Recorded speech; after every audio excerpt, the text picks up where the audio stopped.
Welcome to Wednesday Baseball on Comcast Sportsnet. It's brought to you by DraftKings, and we're in Detroit. Another nice night for Cubs baseball tonight. The Cubs look for a split in this two-game set as they take on the Detroit Tigers.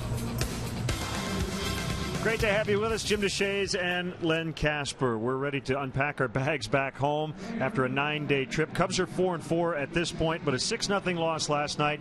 Miguel Cabrera, just Miguel Cabrera last night. Yeah, I guess that's one of the nice things about interleague play. You get to see star players from the other league. The Cubs have seen enough from Miguel Cabrera already. He's done a lot of damage against them in his career. Last night he was doing what he does so well. Hits the ball where it is pitched. Saw that hole up the middle of the diamond, exploited it a couple of times. He's just a joy to watch. He's so calm, so balanced in the box. Quite simply the best in the business at what he does.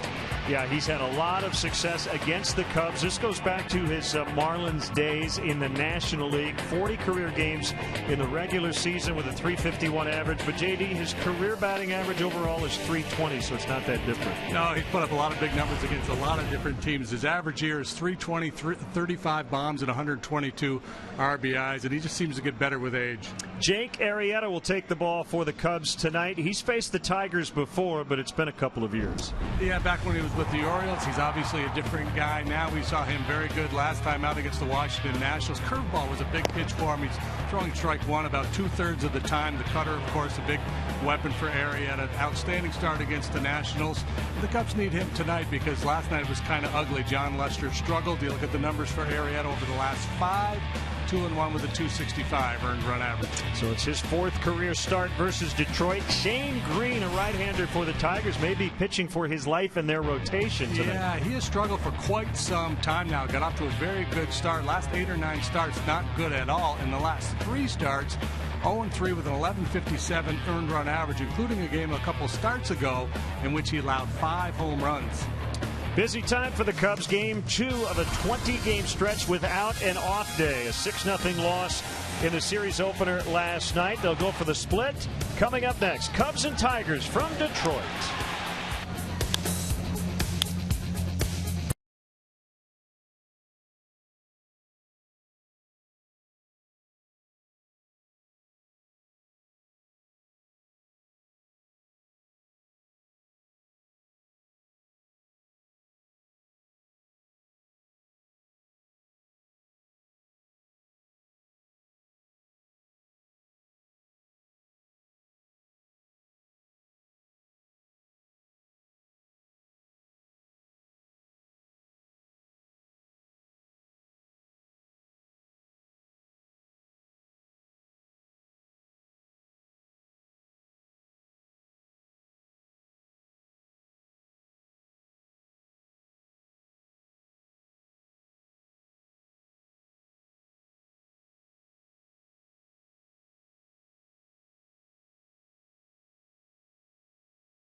Who invites you to test drive a Lexus today.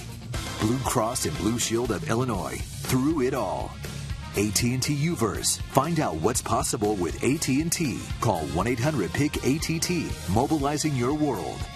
Ford. Check out America's freshest lineup at your local Ford store or at localfordstores.com. And by Southwest Airlines. Book your low fare now at southwest.com. We'd like to welcome all our viewers watching on Mulberry Cooperative Telephone in Mulberry, Indiana. And if tonight's Cubs leadoff man gets a hit, Vinny's Beverage Depot will donate $100 to Make-A-Wish, Illinois. Clear skies above as we get set for the final game of this road trip. Joe Madden and Eric Hinsky getting ready. Joe talking earlier today about watching Miguel Cabrera on television when he got his big league career started back in 2003, and then eventually facing him with the Marlins. I think on TV with the Marlins when he was in the, oh my God, it was unbelievable. And then I got to see him obviously with the Marlins against, and then but even in the beginning it was just different. Just like I thought like Edgar Martinez good, but actually probably a little bit better than that if that's even possible. I thought he was that kind of a hitter. The ability to really stay inside of a baseball. Never looks like he's in trouble. Hits it everywhere. Hits with power. When he was a baby, I didn't know where he was going to play positionally, but he was always very impressive, even as a young man. High praise from the Cubs manager regarding Miguel Cabrera. Shane Green will make his first career start against this Cubs Southwest starting lineup last night. First time the Cubs were shut out in the state of Michigan since 1888. July 18th of that year. We're still looking for video. Fowler, Rizzo, and Bryant at the top. Montero, Coughlin, Castro in the middle. Mike Baxter getting his first start with the Cubs. He'll be the DH. Chris Denorfia, the right fielder, and Addison Russell, the second baseman. Tigers defensively. Cespedes plays left field. Made a big throw out there last night to nail a runner at home plate. Anthony Gose, speedster in center. J.D. Martinez patrols right field. Third to first, they go Castellanos, Iglesias, Kinsler, and Cabrera. Rookie James McCann does the catching. Alexis pursuing starting pitcher tonight is 26-year-old right-hander Shane Green. 12 starts, got off to a very good start, but lately has really struggled, as we talked about in our open. He's 4-5 overall with a .540 earned run average when he's right. He throws a lot of two-seamers, the sink, gets a lot of ground balls. He has not been doing a whole lot of that lately. And tonight's umpiring crew, Clint Fagan is at home. Hunter Wendelstedt, the crew chief, at first. Balk and Bob Davidson at second, and David Rackley is at third. Yeah, according to Ed Hardig, the last time the Cubs did not score a run in a big league game in the state of Michigan, the White Stockings, or Blue Stockings, lost 5-0 to the Wolverines at Recreation Park here in Detroit, July 18th, 1888. Yes, there was a Detroit affiliate in the National League from 1881 to 88. It's had some good clubs back then. They could really run.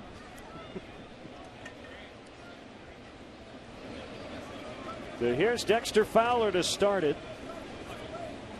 So the storyline tonight very similar to last night. Last night the Cubs were facing a struggling starting pitcher, Anibal Sanchez, failed to take advantage of that. Of course, Sanchez has a much longer resume than this kid does, and he had started to turn things around in recent starts. So we'll see how it goes against this struggling right-hander here tonight. There's the sinker at 91 miles an hour.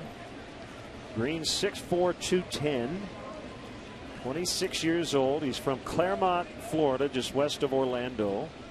He came over from the Yankees in a trade, and that ball thumped out into very deep right center. It's going to split the gap. Fowler may be thinking three. Long striding around second, loses his helmet, and he's going to stand at third. So Make-A-Wish Illinois benefits $100 courtesy Binny's Beverage Depot and Dexter Fowler. And never mind a double, make it a triple for Fowler to get things started here. We saw the good sink previously from Green. This time it's a two-seam running fastball. Doesn't have the sinking action. Had to be willing to elevate a little bit to try to find the strike zone on 2-0, and Fowler jumped all over it.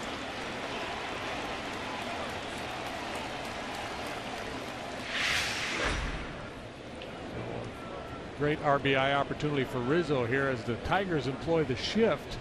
Only one man on the left side of the infield. It's Castellanos, the third baseman. And the pitch to Anthony is a strike. Heating up here in Detroit, 87 degrees at game time. Rizzo's 12-game hitting streak, a career best, ended last night, but he did reach on a walk. He's now been on base 111 times this year. And he bounces one to a backhanding Cabrera. Fowler put on the brakes. Probably the right decision. Yeah, that's about the only place on the infield he could have hit that ball and Fowler not scored that, and right down the third baseline where Castellano was standing in the middle of the diamond, wide open for Rizzo. And he's got to be kicking himself, not able to take advantage of that RBI opportunity. So Bryant will get the chance. Now with one out, Brad Ausmus pulls his infield in.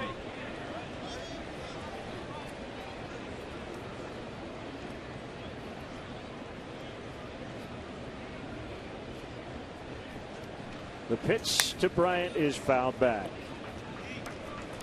He's got a little giddy up on his fastball. He'll go 92 to 95. Sit comfortably right around 93 as you look at the weather. 87 degrees. Wind out of the west at 17, gusting to 25. That's where the sun is at the moment, so the left fielder still battling the big star as we get into the evening hours. 1-1 on Bryant.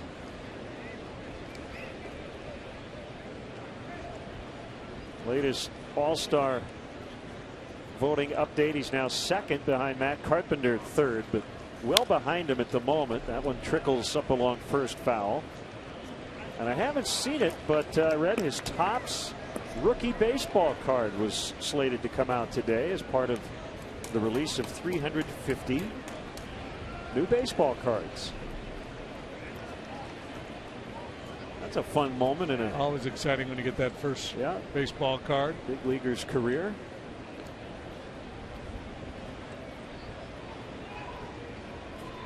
Just underway, three batters in. Fowler the runner at third after a leadoff triple. Bryant trying to knock him in. And it's 2-2 on him. Well, Chris Bryant has been so good this year, especially for such a young hitter, is not getting overly anxious in these situations. That's exactly what Green's trying to do here, to get him to chase out of the zone with that man on third base. Bryant has shown great discipline at times like this. Not this time. Swing and a miss on the slider. That has been a troubling pitch for Green. That's the one pitch he says he's just still trying to figure out, and that was a good one. And he's got a chance to get out of this inning as he faces Montero. Yeah, good late breaking slider there, and the splits for Green are interesting. Left-handed hitters batting .326 against him. Righties just .219. Boy, you can't waste a leadoff triple. And Montero needs a big hit. He's 5 for his last 54, and he bounces one off the mound right to Iglesias, the shortstop, playing behind second base, and Green gets out of it.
Nobody out. Now the Tigers Southwest starting lineup. They've won 3 in a row since their first 8-game losing streak in a decade. Gose gets a start for Davis in center. Kinsler, Cabrera, Cespedes.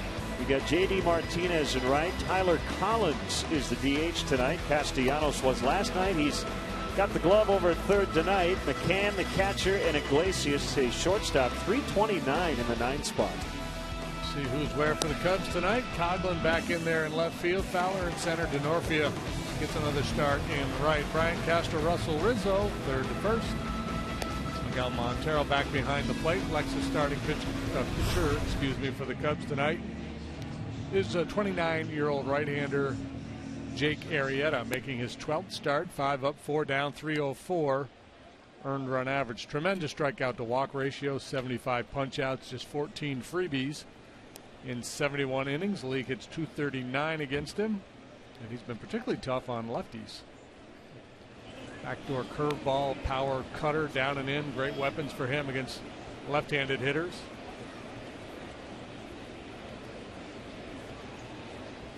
Arietta last faced Detroit 2 seasons ago, and he was still with Baltimore as Anthony Gose sprays one foul. A fastball at 94. Gose came over from the Blue Jays in an offseason trade. Originally a second-round pick of the Phillies in 08. That's a strike. 0-2.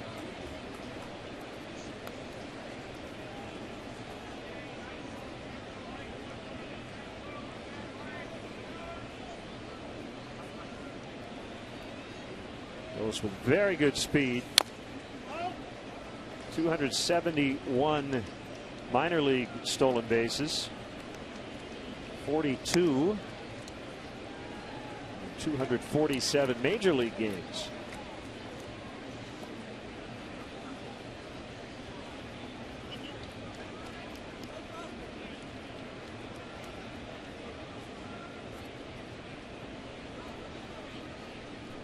Arietta ready. The 0-2 is outside on a slider.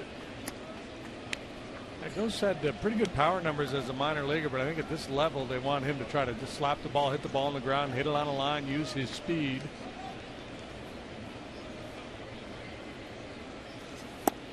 Swing and a miss. Strike 3.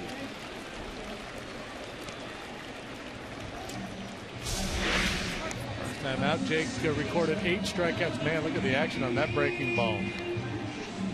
That is a yellowhammer there. And with him, Mr. Gose. For Jake in his last start, 6 innings, a 1-run baseball, 8 strikeouts, didn't walk anybody. That's not atypical. He's got a bunch of games where he's walked 1 or none.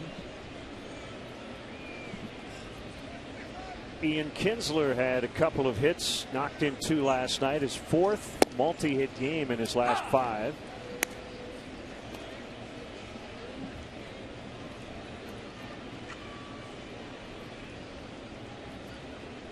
Tigers winning 3 straight after losing 8 in a row. They have put up 19 runs during these wins after averaging under 2.5 runs per game during the losing streak.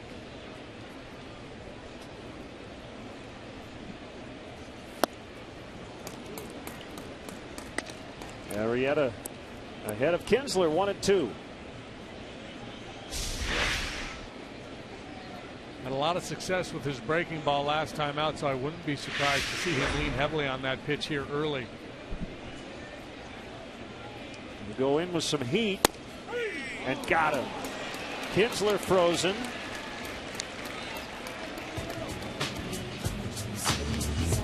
Batting third, the first baseman, number 24, Miguel Cabrera.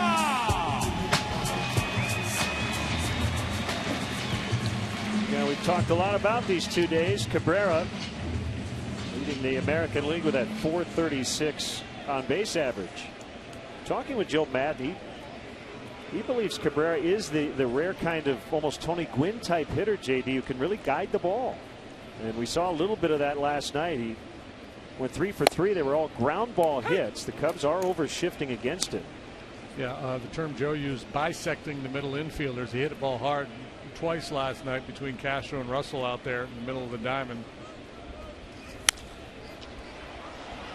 To get him this time, though. Russell out. DeNorfia in. Arrieta with a 1-2-3 opening frame.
Executive produced the long-awaited next installment of the Jurassic Park series, Jurassic World, opening in theaters Friday.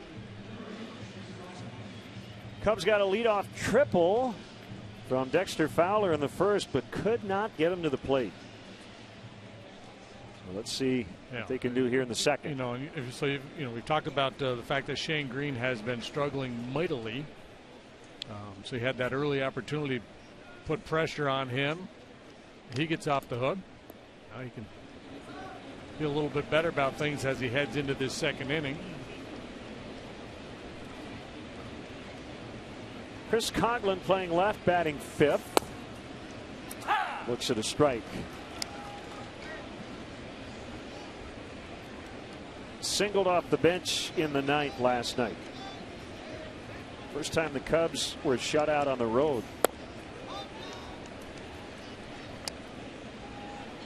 So we showed you those numbers on Green. Last 3 starts, 11.57 earned run average, and any pitcher can have a bad 3-start stretch. But we go a lot deeper with him. His last 9 starts.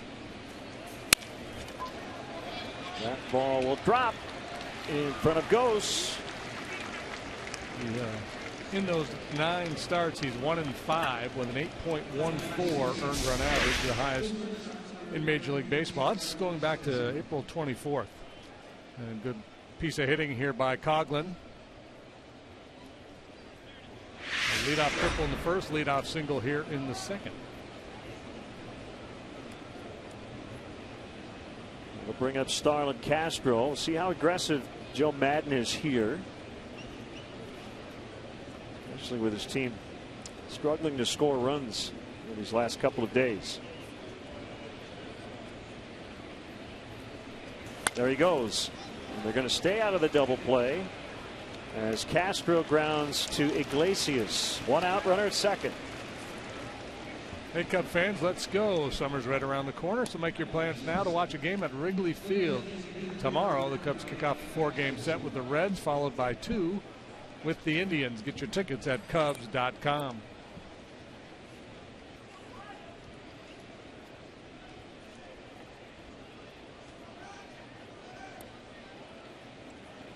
You talk about Cabrera and his ability to guide the ball. If Castro could learn to do that on that hit and run, they're going to keep the shortstop home because he hits so many balls on the ground in that direction. If he could shoot it the other way, hit that ball on the ground through the hole on the right side, he wouldn't even have to wouldn't need to hit all that sharply, and he might be able to get a base hit and let the base runner go first to third.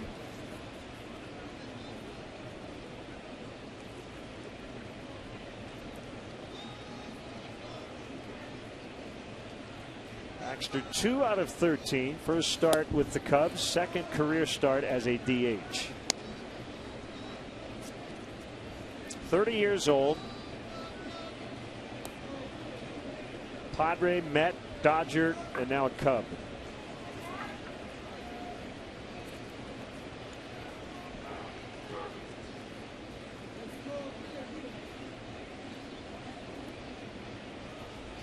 Here it is. Well, the challenge for Mike here tonight is not to try to do too much. You know, a guy who's been pinch hitting, not getting much playing time. He gets this opportunity to get 3, maybe 4 at-bats here tonight. You just got to have good at-bats. You can't go up there trying to hit home runs every time you're up there. React to the count, the pitcher's stuff, have a game plan. These at-bats very valuable for a bench guy who's used to getting, you know, 1 every 2 or 3 nights. Played college ball at Columbia and Vanderbilt.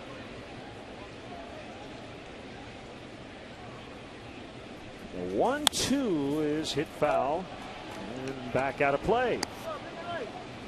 Want to send out birthday wishes to Arizona's biggest Cub fan, June Thompson, watching tonight in Gilbert, just outside of Phoenix. It's her 80th birthday. June, we hope you have a great one, and the Cubs get a win for you tonight.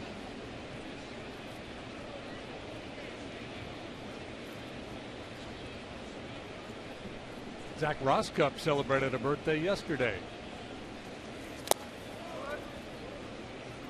He's not 80. No, he's 27.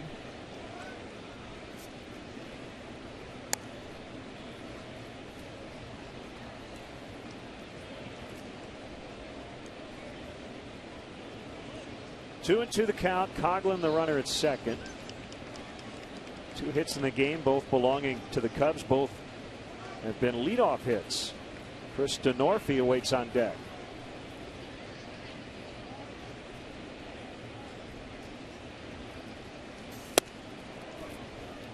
And it's full.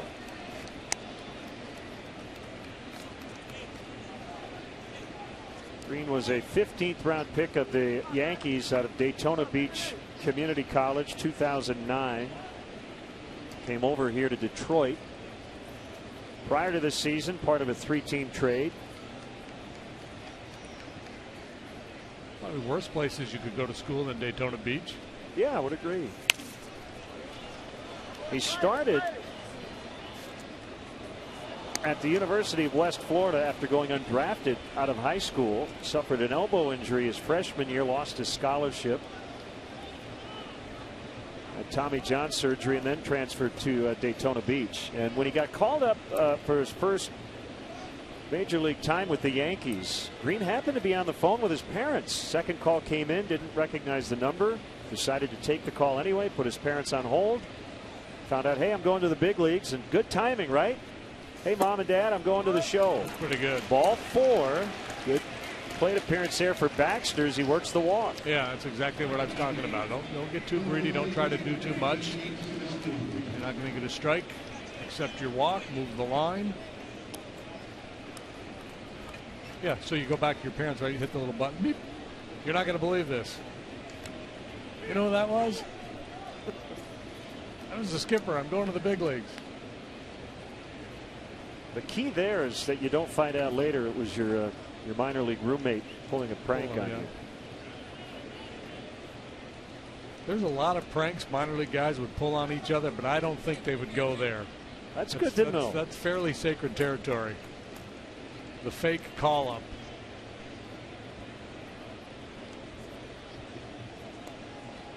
Two on, 1 out.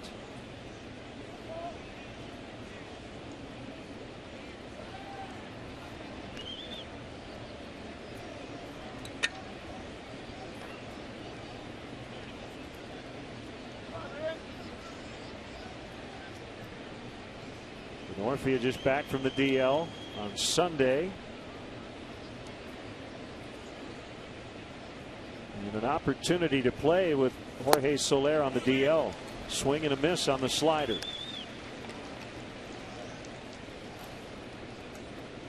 That would be like telling somebody, hey, I've got your lottery ticket here and you just won $179 million. Oh, so, just kidding. Sorry, that was last Wednesday's numbers. You don't win anything.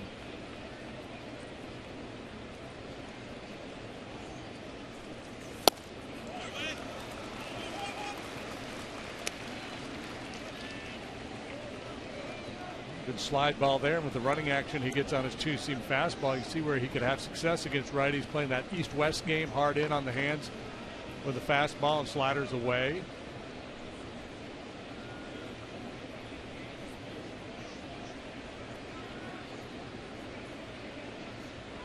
Here's his 0-2. Got a little lazy with that one, got away with it.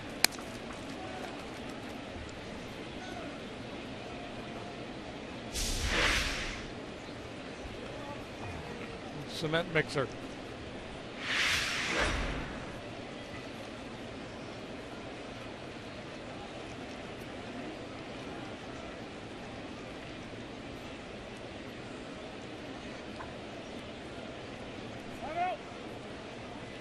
Cubs have completed the draft. 40 selections over the last 3 days, and among the highlights, 14th and 15th rounds, they took a couple of pitchers out of Indiana University who were both teammates of Kyle Schwarber, last year's first-round pick. Denorfia falls in the dirt. Denorfia saying that ball hit the dirt before he caught it. So I saw a bounce. How about some help? How about some help?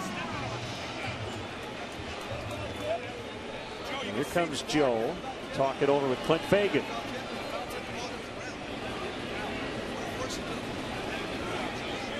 The bounce mark is right there.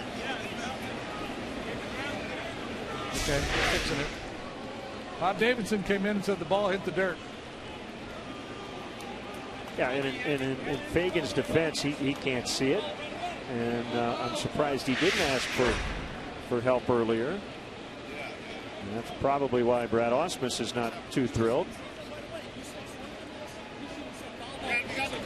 Yeah, he's saying he missed it. Bob, he said if he saw that, he said, why didn't Bob come in immediately and say it? He said, as a base umpire, if you see that, you should immediately say, foul ball, no catch. And so what Brad is arguing probably is like, I think Bob was influenced by Denorfia and Madden arguing the way they did, because if Bob had seen it originally, he would have come out stronger with the call.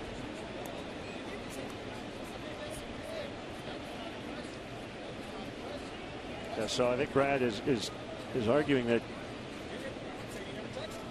Denorfia did not make contact with the ball because it was very obvious it hit the dirt. That part is pretty easy, and he will not win his argument.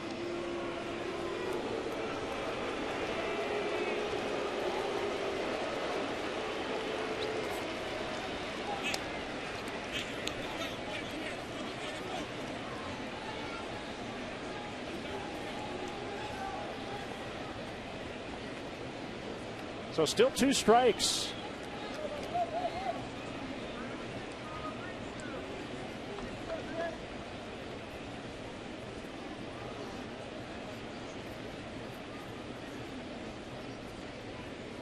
Coughlin and Baxter the runners. Here it is.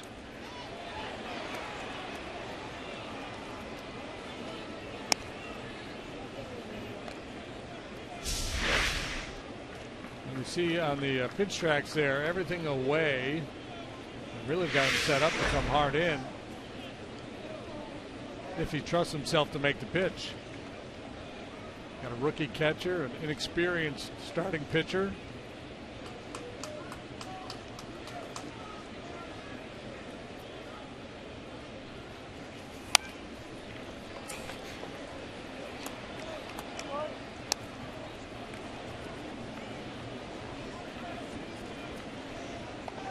Anthony Ghost out there in center field. Juan Lagares like in his positioning, very, very shallow.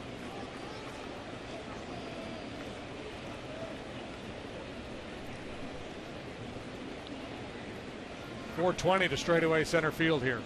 A lot of room behind him. Green really slowing things down here with men on base.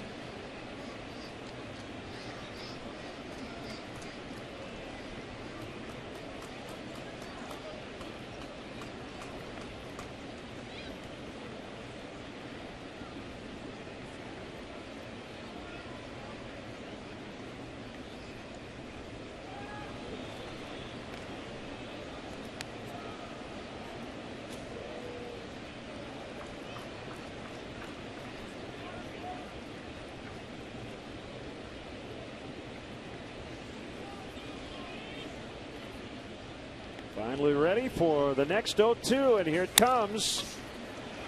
Iglesias, nice feed to Kinsler. His immediate play was to third, but Coughlin was standing right on the bag. So it'll be runners at the corners with 2 outs for Russell. I thought Iglesias would backhand that ball, but he was able to get in front of it, and a quick little flip to Kinsler. This is a smart play here by Kinsler. You see a lot of middle infielders on this play. Wait and see if that base runner takes a turn around third base. By then it's usually too late, so why not flip it on over there just in case the base runner takes a step or 2 around the bag.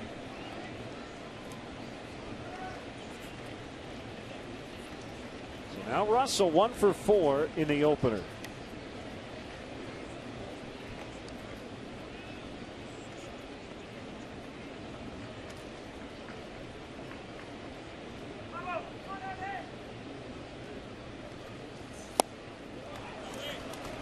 Chance to talk with Alan Trammell, former Cubs bench coach, and now a special assistant to the general manager here in Detroit. Good to see him back in a Tiger uniform, and he's been watching the Cubs, and he really likes Addison Russell. I saw they had a brief meeting on the field before the game. He's been impressed with these kids, Bryant and Russell, and their defensive work.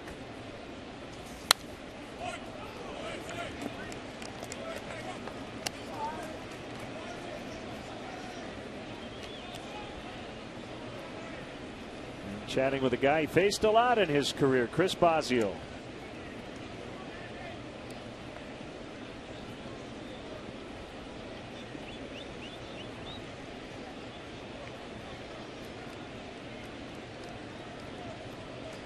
Trammell, a star player with an everyman's approach. Relentlessly positive. Miguel Montero had him in Arizona, and after Kirk Gibson was let go, Tram finished the year and very easily could have gone home. He still would have gotten paid, and Montero said that showed me something.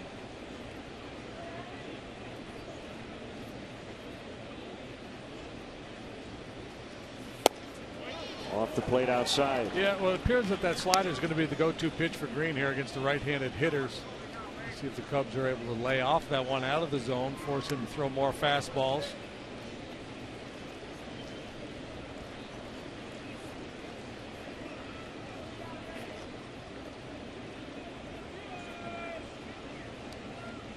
Here comes another slider. A ball and 2 strikes on Russell. The pitch into center, and the Cubs finally break the seal. They get their first run of the series. It's 1-0 on Russell's 16th RBI. Big 2-out knock there by Russell after being frustrated not scoring the leadoff triple in the first. Able to cash in here in the second. This slider stays on the plate. It's up a little bit. And again, these right-handed hitters are going to start looking out there, and Green's going to have to come up with a plan B at some point, you would think. Green / McCann, who's in charge of putting the fingers down behind home plate.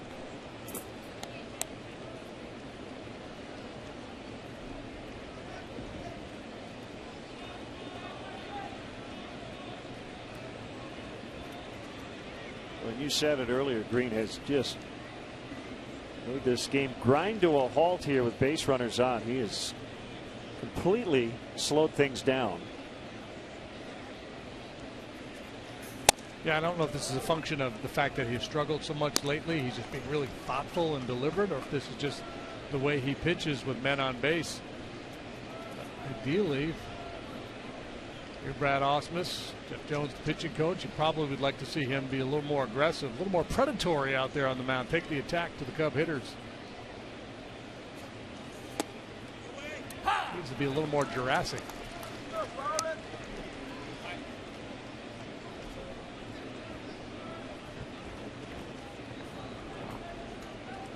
One and one on Fowler.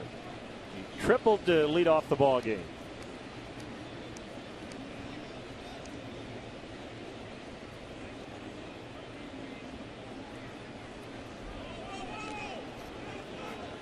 Guys playing behind him have to be just going nuts.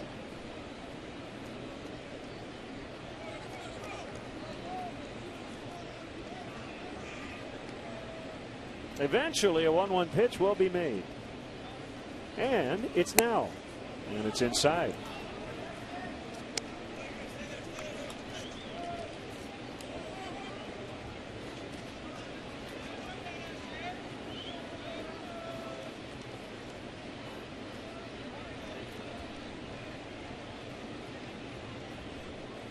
Atkins was out there giving himself a manicure. 27th pitch of the inning. That ball is foul. Cabrera was playing solitaire on his iPhone right before that pitch.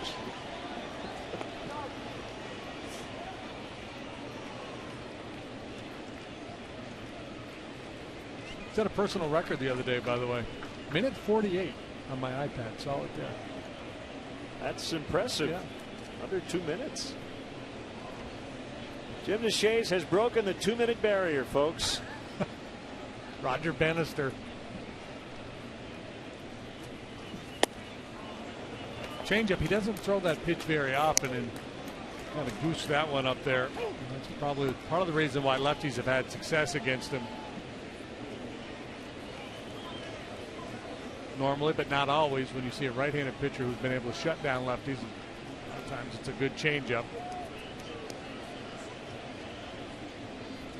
Runners go, and that one grounded foul. Another 3-2 coming up. Cubs really making him work.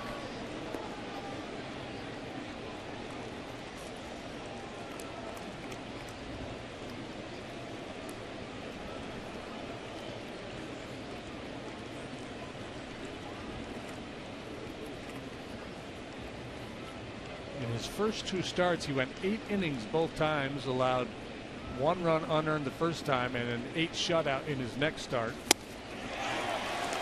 So it's in there. He escapes further damage. The Cubs get the lead, however, 1-0.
You buy DraftKings. Play daily fantasy baseball on DraftKings for free using promo code Northside. Hey, Budweiser Bleacher Fridays continue this Friday. The Cubs are going to go country. Fans will enjoy country music hits played before and during the game. All Budweiser bleacher fans 21 and older will receive a country cap presented by Budweiser. Special entertainment in the bleachers includes live music, additional giveaways, photo ops, fun games. For tickets, visit Cubs.com. By the way, I have to make a correction. I believe the Topps series I mentioned comes out next Wednesday, not tonight. Have to wait one more week for the Chris Bryant Series 2 card. The Jurassic Park comes out Friday. Correct. 1-0 on Yoenis Cespedes. Jurassic World.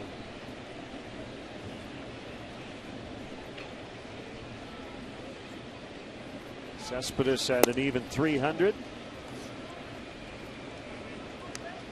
1 for 3, a walk and a run last night, and an outfield assist. As he nailed Junior Lake at the plate in the 5th. And we talked to Joe about it. He said it's a no-brainer send for Gary Jones. A good all-around game by Cespedes. Also a heads-up base running play tagged up in advance from first to second on a fly ball to right field. 3-0 the count. Whoops. And he walked him on 4. Sunday night, tune in to CSN for an all-new episode of Beer Money presented by Coors Light. Watch fans test their sports trivia knowledge as they try to win big. Sunday at 7 on Comcast Sportsnet. First base runner for the Tigers announced J.D. Martinez.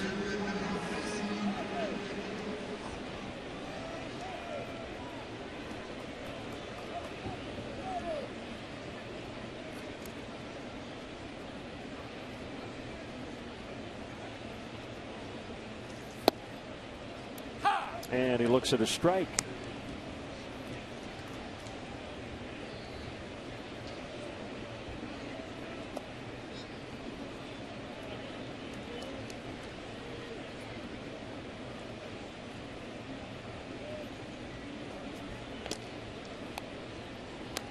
Last night, it was the 5th time Cubs pitchers have allowed 13 hits in a game this season. 6-0 Detroit. The silver lining was Edwin Jackson's 3 2/3 of relief. Should be 2. And it is 6-4-3, a double play. 2 for the price of 1, as Ernie Harwell would have said. 2 outs, bases empty.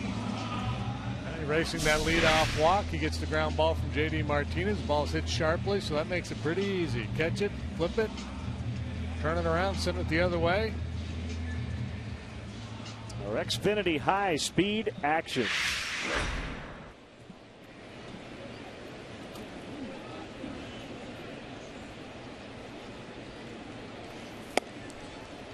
This is Tyler Collins, the DH, 25 years old.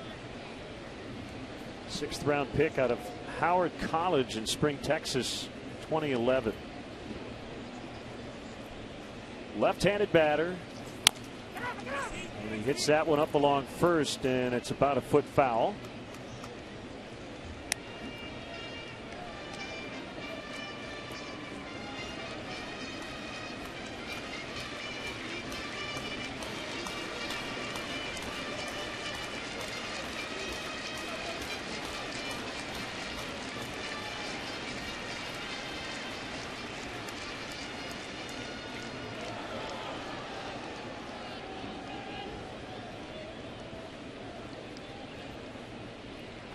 One.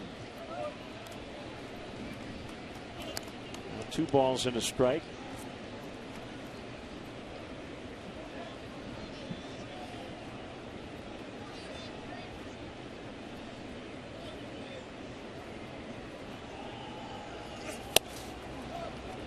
Just going to say, we might see Victor Martinez in that series in August at Wrigley Field, but then I remembered, but there'll be National League rules. I'm not sure if we'll see him. He's currently on the DL. Swing and a miss to end the inning. Couple of scoreless, hitless frames for Jake Arrieta down the Detroit River, the Renaissance Center. 1-0 Cubs.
Sportsnet, brought to you by Nationwide agent Jeff Vukovich. Visit Jeff at jeffvuk.com. Nationwide is on your side, wrapping up this 9-game road trip. And Patrick, I know you had a chance to talk to David Price today.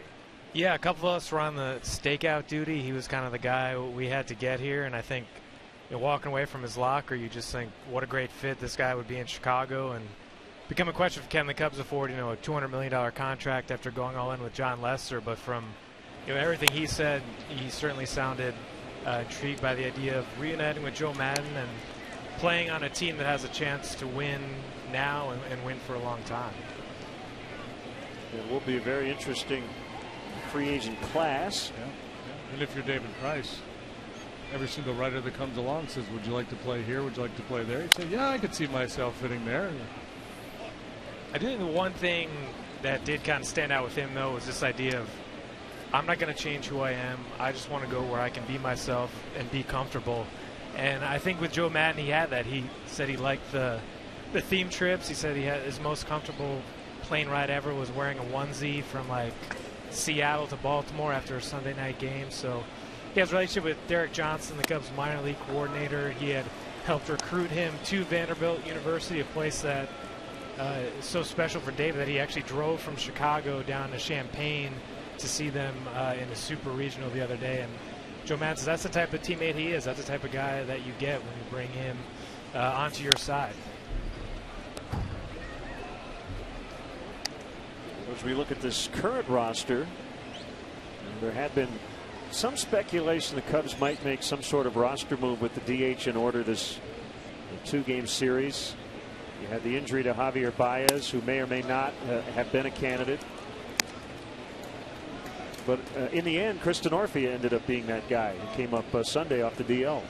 Yeah, I don't think they were I don't think they were leaning that way with Javi. I think Schwarber was in part media driven, but I think Joe Maddon was legitimately intrigued by the idea and wanted to talk that out. And I think in the end, they didn't feel like it made sense. I think it was a worthwhile question to pose, and maybe we'll see him in September as a big left-handed bat to kind of throw into the mix.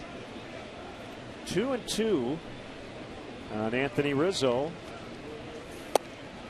And a swing and a miss for strike 3.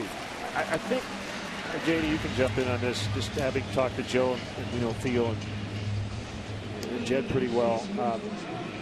A lot of the stuff that's speculated out there, I would imagine those conversations do happen.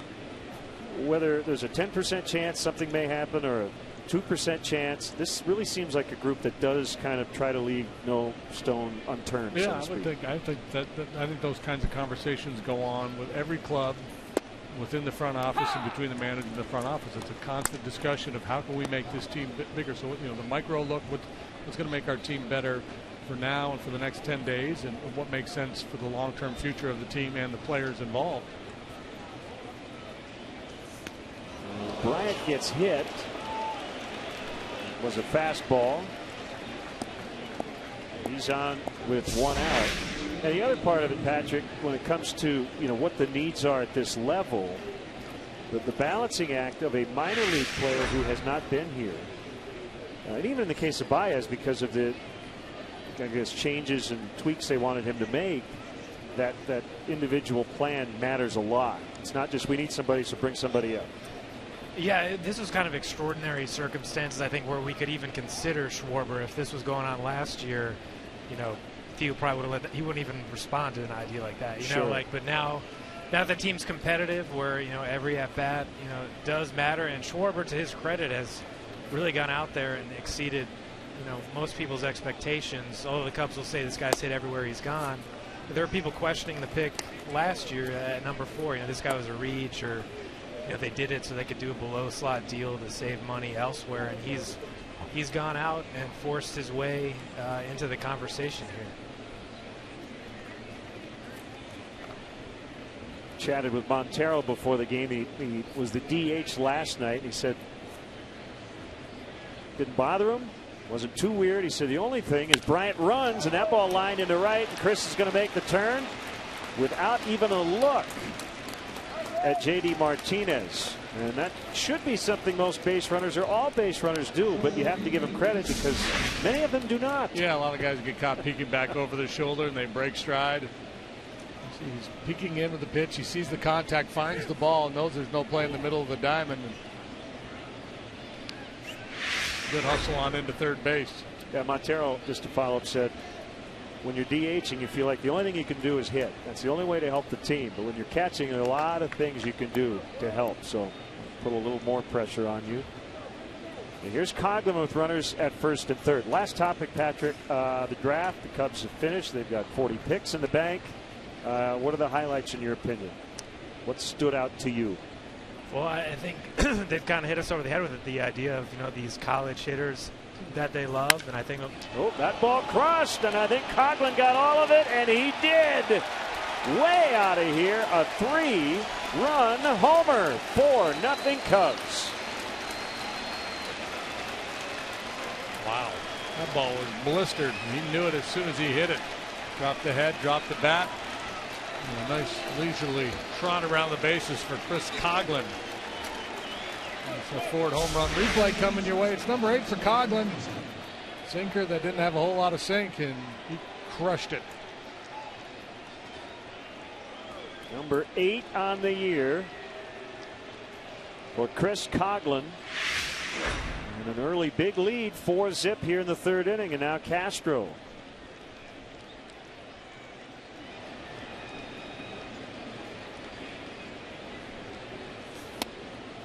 So as you were saying. Yeah, the Cubs need more hitters, right? I mean, they were right on cue. It'll be fascinating to see what happens with Brady Aiken if he comes back, you know, anywhere close to what the Cubs thought he was coming out of high school in San Diego last year. And that'll be a good one, you know, to debate forever. But obviously the Cubs know way more than we do in an area that is really hard to quantify and figure out anyway in terms of his medicals coming back from Tommy John surgery. So the kid, Hapkin from University of Cincinnati, what do you know about him in terms of his desire to sign and the Cubs' position? How long I think it'll take to get that done? Yeah, I anticipate that will be something pretty quick. I think there was a thought they didn't pick him for this reason, but I think they knew in the back of their minds that there's a chance maybe they could do a below slot deal and, you know, spread some of that money around to take more pitchers and take more risks later in the draft. Broken bat pop-up. Kinsler retires Castro. Well, the fun thing about the draft is we can sit here and analyze all we want, but we're not going to know for quite some time whether or not it was a good draft or not. I saw a headline, a link that somebody tweeted from The Onion, you know, the satirical magazine newspaper. It said that 87% of Americans don't know that they were picked in the late rounds of the MLB draft. They do pick a lot of guys. All right, Patrick, one more thing you can investigate. Right. We have noticed there may be something going on with the Cubs position players. They may not be wearing undershirts tonight. I noticed Anthony Rizzo had short sleeves. He's got the one kind of compression sleeve on one arm, but not on the other. Coghlan, Castro. I don't know if this was a collective deal to get out of their short hitting slump. We got to get to the bottom of it. I'm embarrassed to say I did notice that Rizzo only had that compression sleeve. I definitely did. That ball hit hard by Baxter, and it's going to hit the wall. And he's got a double. Boy, some good opposite field extra base power for Mike Baxter. Yeah, I remember Baxter just missed hitting a home run back at Wrigley on the homestand with the wind blowing in. He really torched the ball. This time he almost knocks one out of here. Has to settle for a double, but two good trips to the plate for Baxter here tonight. With the walk last time and now the off-field double. Whereas last night the Cubs did not take advantage of a struggling pitcher. Tonight they have. Up in the Tiger pen, Jeff Jones out to the mound. Patrick, thanks for the time as always. Anytime, thanks guys. Patrick Mooney, our Cubs insider. Plus minus went up 3 tonight. There you go, Patrick. Patrick's going to go take his t-shirt off now. Have you noticed this, or yes, just me? No. Yeah, it's definitely a thing. Somebody's probably, you know, say, hey, let's we got shut out last night, so we're going to go T-shirt less today.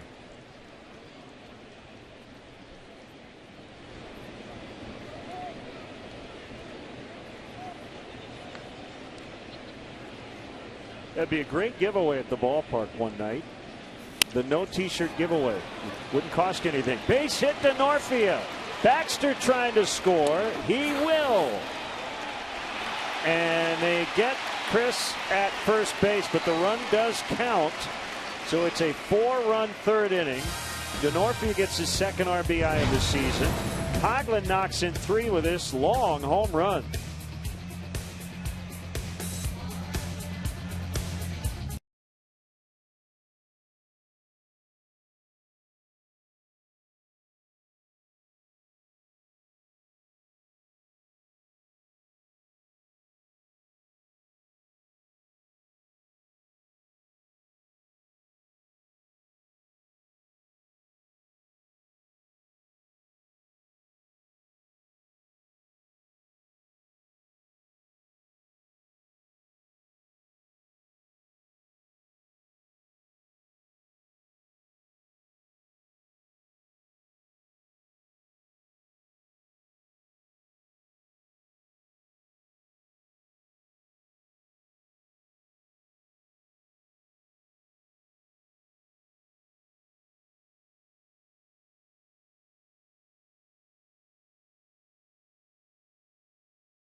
DraftKings. Play daily fantasy baseball on DraftKings for free using promo code Northside.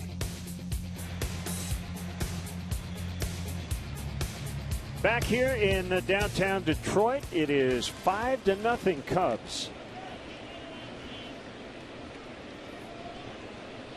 So whatever we saw last night, flip the script.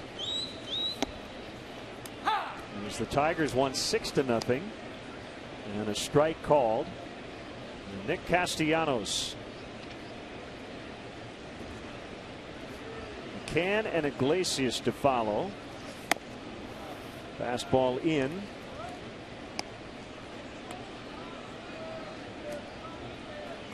Comfortable lead for Arrieta. Don't change the approach, just go pitch.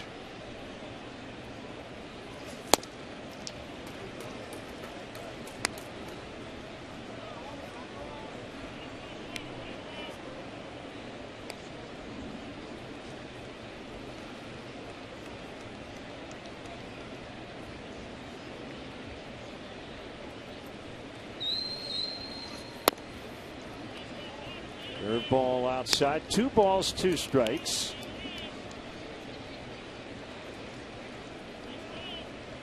So many places he can go. Either the breaking balls away or he can go heater in like he did to finish off Kinsler back in the first.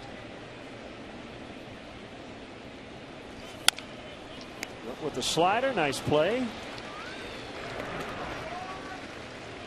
And 1 out.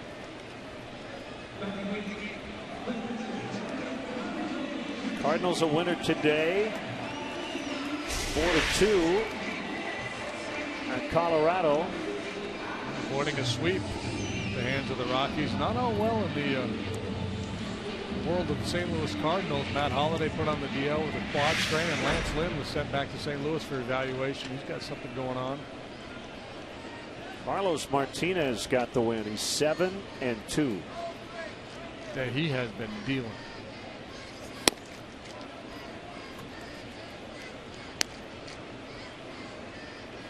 So the Cubs right now 7 games back of the Cardinals, who are 39 and 21. McCann shatters his bat. The bat was fair. The ball was foul. I don't know what John Mozeliak's thinking was going into this season, but he's going to have to be pretty aggressive, I would think, at the trade deadline, try to shore up some things with that club, despite all the success they've had so far. You look at what they've lost, it's very difficult for him to project his team having that kind of success going forward. I don't know the extent of Holiday's injury. Matt Adams is done for the year. Holiday, I don't think, is hurt anywhere near as badly as Adams. It's a quad like Adams, but not to the same extent. So McCann gets a new bat. And that broken bat, it's been top of mind here lately after the Fenway Park incident. Brett Laurie, the Oakland A's third baseman, whose bat did break. And Tanya Carpenter, the fan, was severely injured. Sent some flowers and a message to her bedside yesterday. Nice gesture. Sending my thoughts and prayers, read the message. Carpenter's family wrote the following: Brett, they are the only ones by her side. On behalf of her family, we thank you for this lovely arrangement. And her condition was upgraded a couple of days ago to fair. Yeah, how about the story, and I wasn't aware of this, during the last 2 collective bargaining sessions, the players had pushed for more netting to protect the fans. Yeah, I saw that. The commissioner also commented on it earlier this week, that they will address it, discuss it.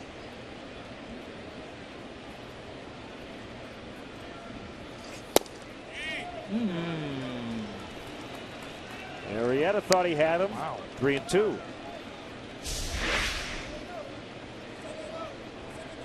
Good pitch. Wow.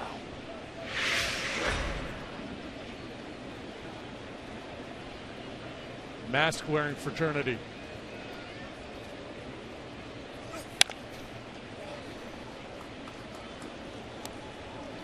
This Saturday, the Cubs play the Reds. First pitch is at 6:15, and the first 10,000 fans at the ballpark will receive a Joe Madden debut bobblehead presented by Pepsi. For details, visit Cubs.com.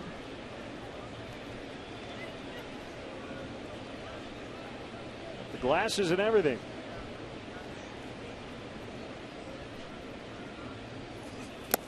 And McCann strikes out. 8 batters, 4 strikeouts for Jake. Then 1 base runner. The Cespedes walked to lead off the second, but he was erased on the double play ball. So Arietta threatening to go through 3 facing the minimum, as he does quite often.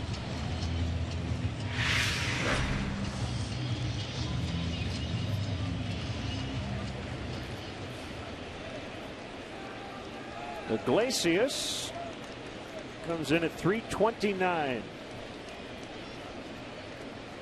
Slick fielding shortstop. Got jammed that time as he rolls to Bryant. And Jake Arrieta through 3 has not allowed a hit, leading 5-0.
with your very own Coors Light Refresherator. Enter for your chance to win one of 15 limited edition vending machines now through June 30th. Visit csnchicago.com/Coors Light and enter today.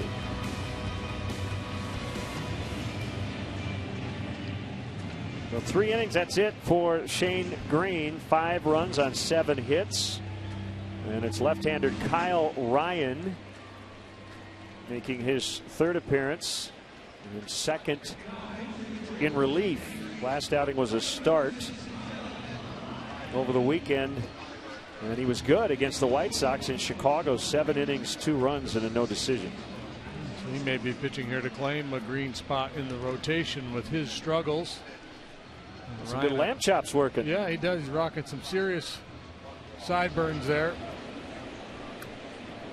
He's a finesse lefty, a lot of sinkers. Fastball in the upper 80s.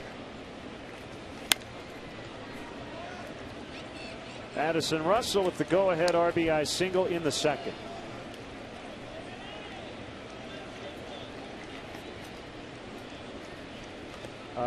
Jake has that look tonight, doesn't he? That late season vibe he had against the Reds. Yeah, 36 pitches through 3. Feeling it. It's early.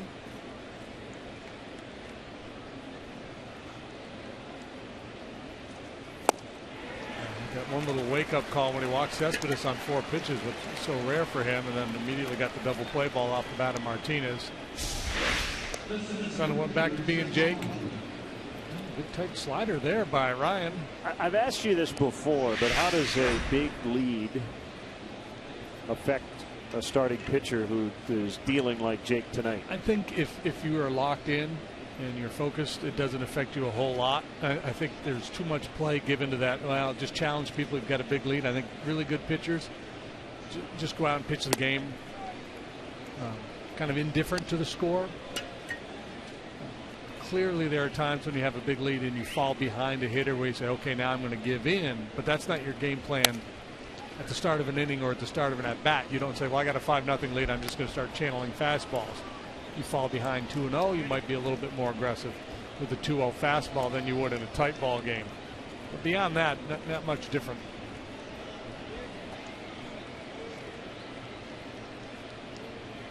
Fowler batting right-handed against the southpaw Ryan.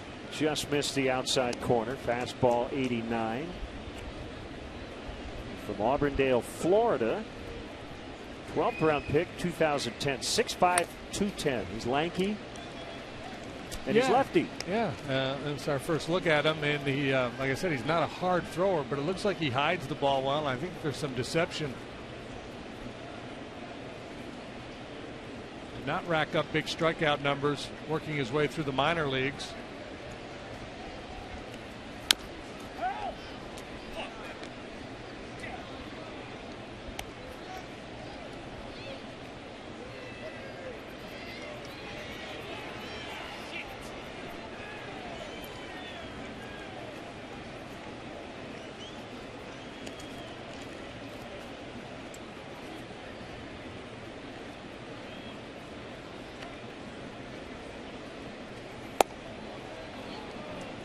Took a close 1-3-2. Rizzo on deck. Happy 70th birthday, Jim Luke, watching in Oquawka, Illinois. Born on this date, 1945. Pop fly right field. Martinez has it.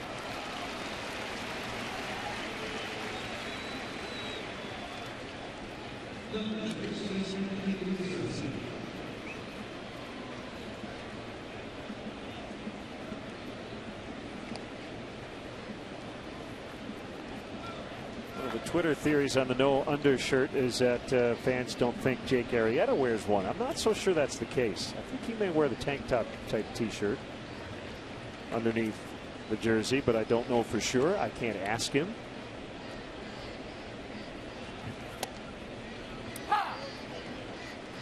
We'll get to the bottom of it after the game. Don't know why you would want to actively play this game without an undershirt, although they're not wearing wool anymore. Those jerseys are much more comfortable. It's like Costanza's on the case. You need to wear cotton. It breathes.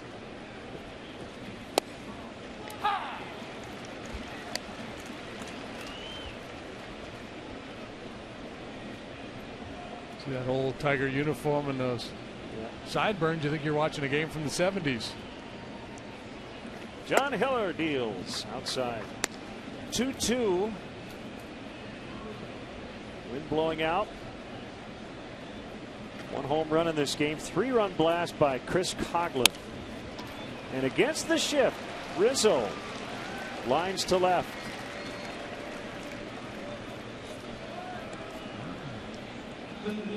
Acknowledging somebody in that dugout as if to say, this is what I'm going to do with this lefty. I'm going to ping one the other way. Just carve one to left.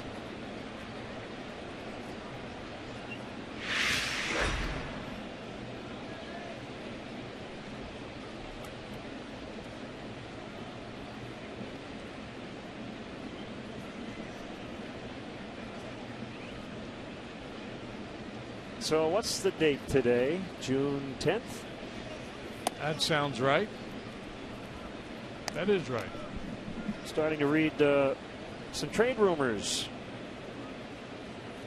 Aramis Ramirez, his name popping up on Twitter. Jonathan Papelbon, another. About that time of the year. Yeah, I've heard the Mets were interested in Ramirez and Segura. That ball gets past Castellanos and into left.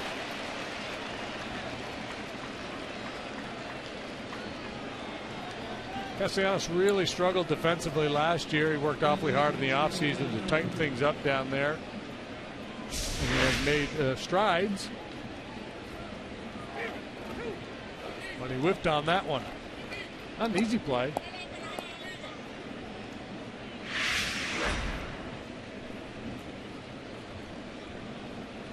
Still waiting for an official ruling. I'm going to guess hit.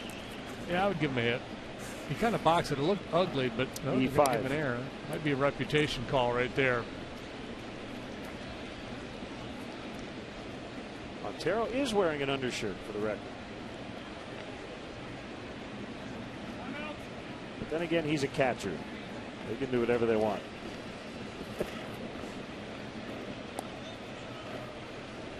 And on second, they want to make sure they're on the same page with their signs.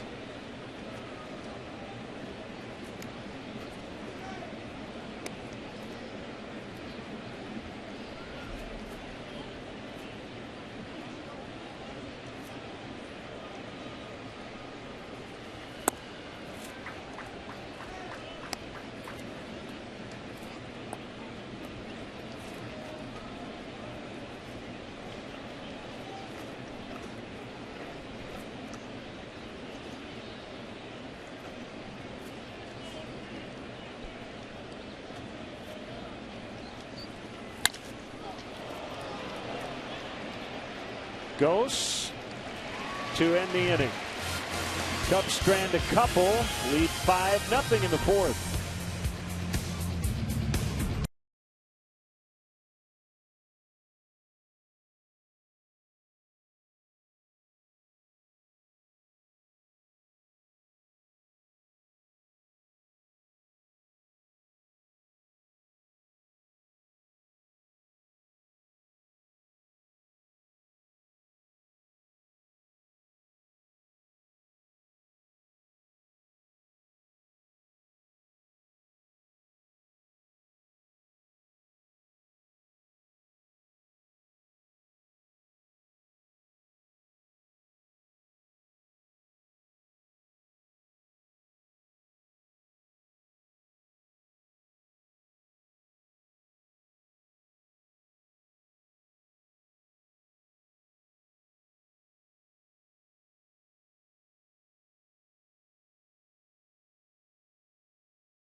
the suddenly hot Cincinnati Reds. They've won 4 in a row after beating the Phillies today. It all begins at 6 on Comcast Sportsnet.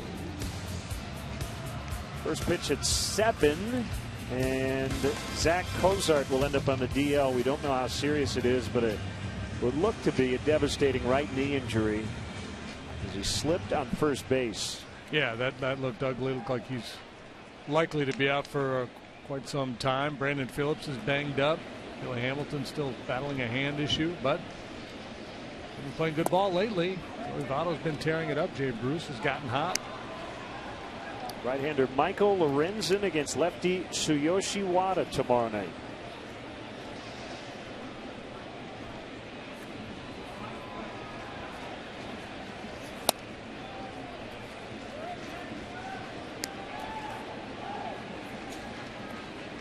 Anthony Gose.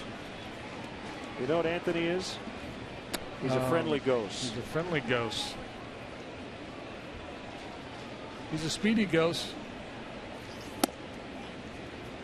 If he were funny, you could say he's a silly ghost.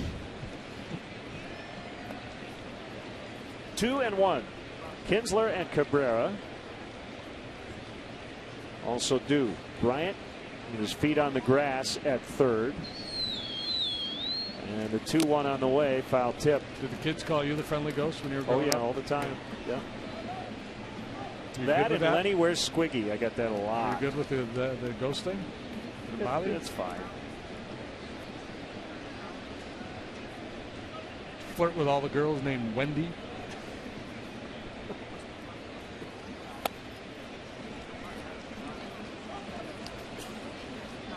Well, this is an example of what we were talking about. What is the approach?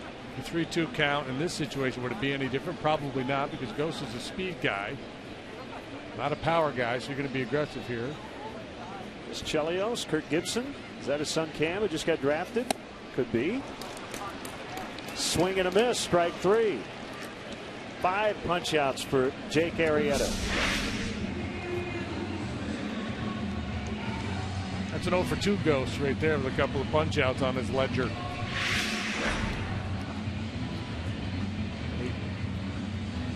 Ghost down swinging.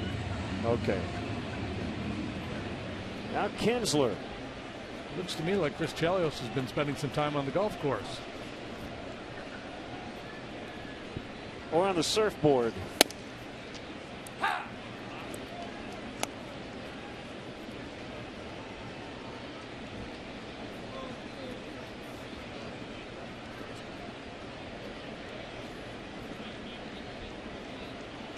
Kick the pitch and a curve at 83 in the dirt. 1 ball, 1 strike.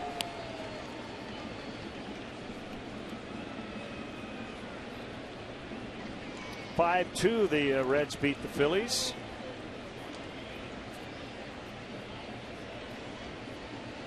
Cincinnati today, second 4-game winning streak of the year.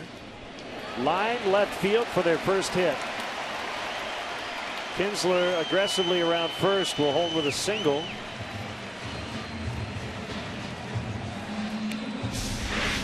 Down 5, they're not going to gamble on the bases. This slider did not have a good sharp biting action that most of them have had for Arietta here tonight. Kinsler takes advantage. 1 out single here in the Tiger 4th. Well played out there by Coughlin. Got to it in a hurry. Good strong throw back in.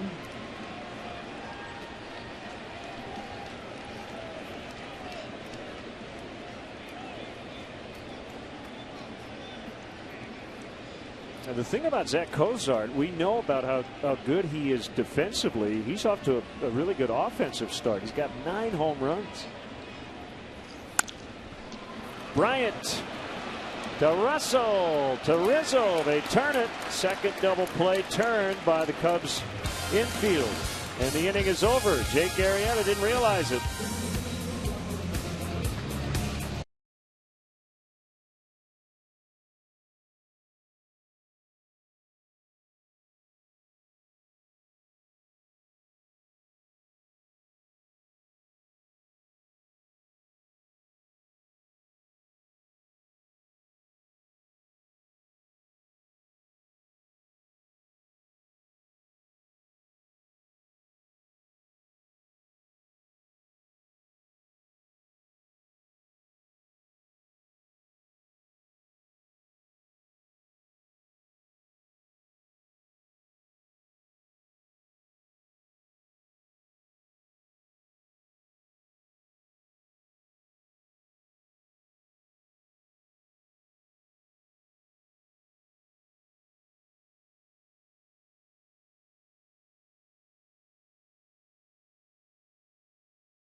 in the making. Join the season ticket holder waiting list. It's easy and free to register. For details, visit Cubs.com/waitlist.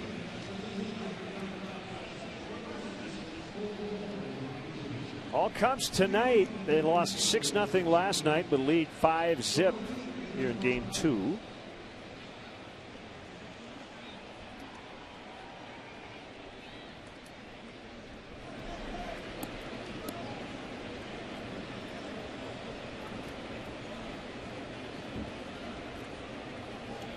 Chris Coghlan, the big blow. He's got 2 hits, but it was the 3-run homer that broke it open. Made it 4-0.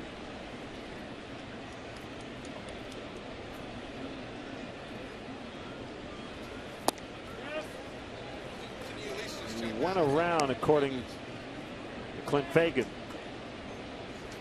With 8 home runs, Chris now just 1 shy of his career best. He did it last year to match the 9 he hit as a rookie with the Marlins back in 2009.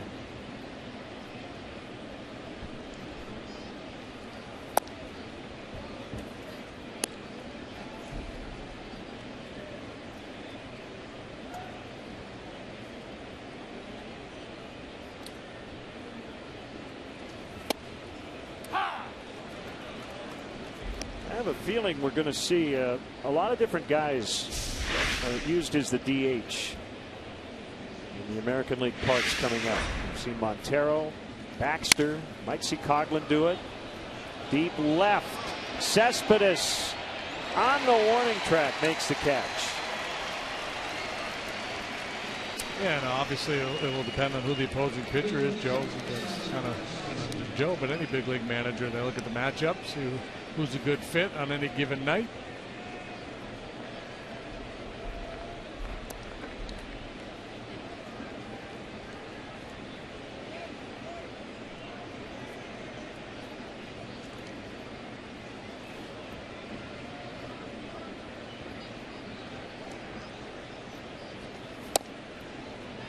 Backs Starlin off the plate.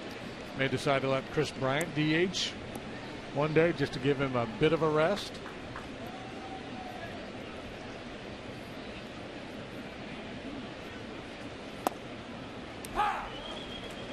One and one.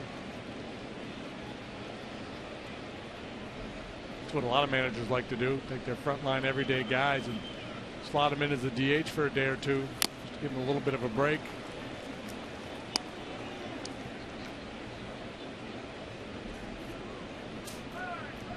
Baxter's name called here tonight, and he has responded. A walk and a double so far.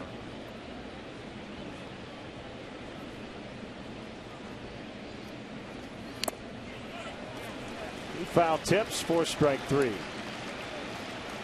Strikeout number 2 for Ryan. And because we are playing an American League style game, Ryan stretched out as a starter. It's possible he could finish this game for Brad Ausmus. He doesn't have to worry about pinch hitting for him.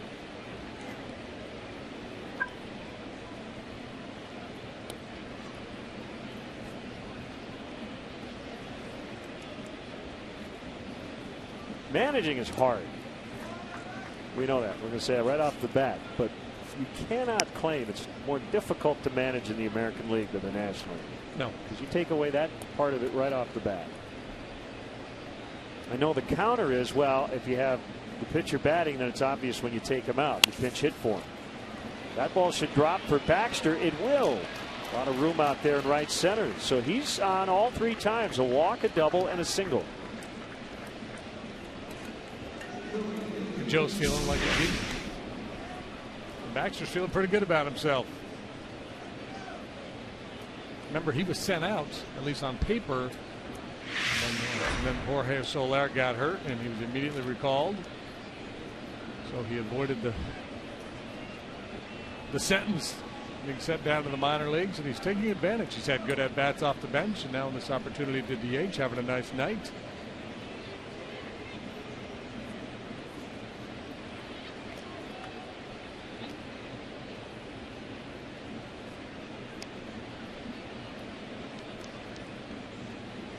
Joe has been, I think, very good about getting everybody into the mix. Well, Jonathan Herrera had a long stretch during which he barely played, but he got back-to-back starts earlier on this trip and contributed.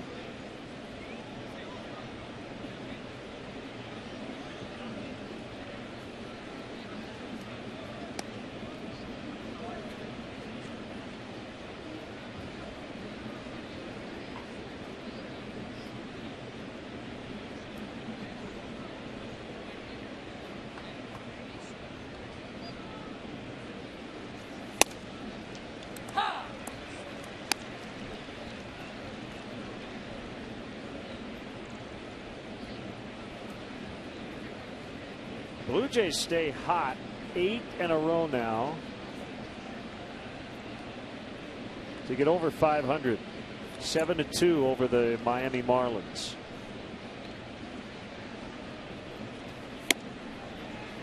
They score a lot of points, that club. 4 homers today. Yeah, they do a lot of that too. And Scott Copeland won in his initial major league start. Fresh off a stint of drumming with the police. Oh, Stewart. Okay. Close. 2-2. He debuted in relief on May 2nd. Got the win as a starter today. Do they make band member trading cards? They should. Oh, and Copeland for getting his first win. Yes. Got sent back to AAA after the game. Take this. Go to Buffalo. With you, kid. Congratulations. You're shuffling off to Buffalo. Enjoy the wings.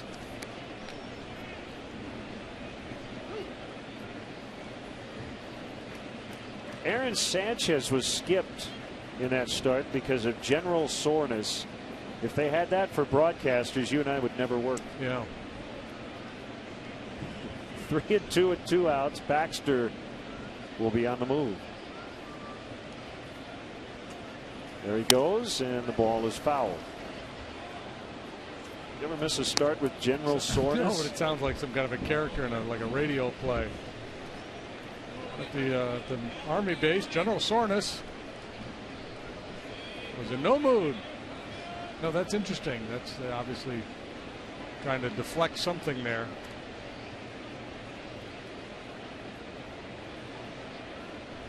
Maybe he was just mad at somebody.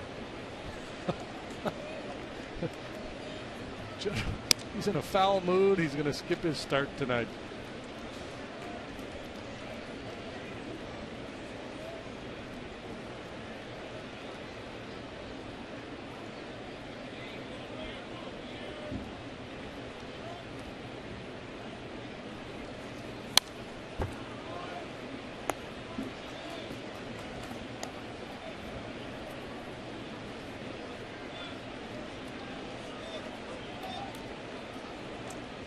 A good solid veteran who gives you a tough at bat.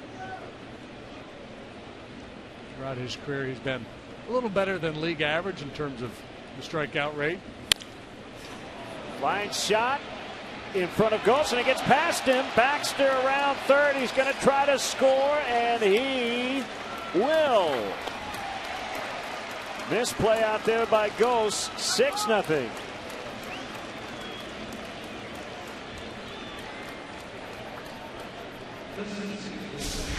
Another big 2-out hit for the Cubs. It was Russell last time. This time it's Denorfia, and then the misplay by Ghost allows Baxter to come all the way around to score. Single and an error. No RBI for Denorfia.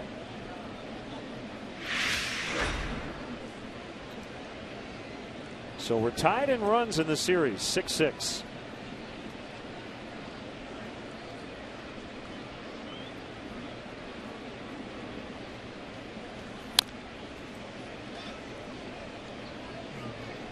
Bragging rights will go to the team with a better run differential at the end of this ball game.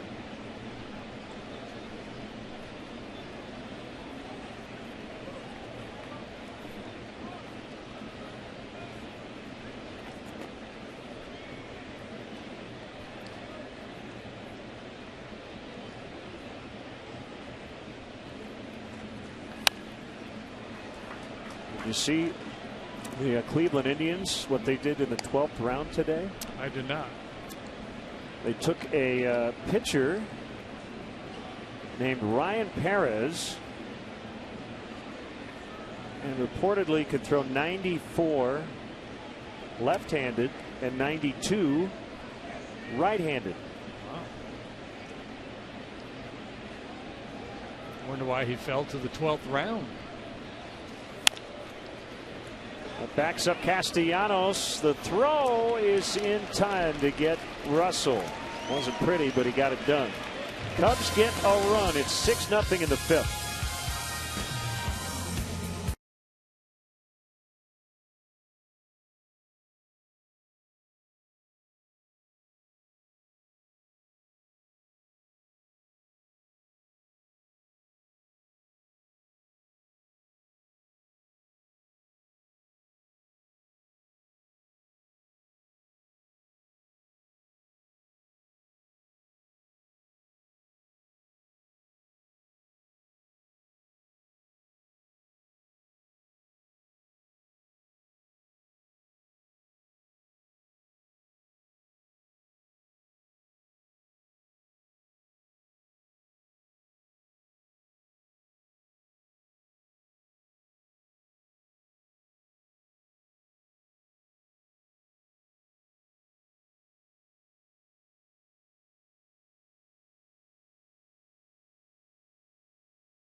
Jake Arrieta through 4 has allowed 1 hit, leading 6-0. Cespedes takes a slider off the outside corner.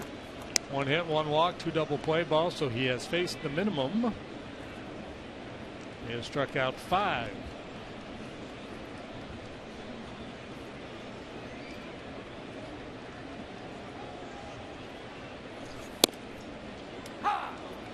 Sinker at 95.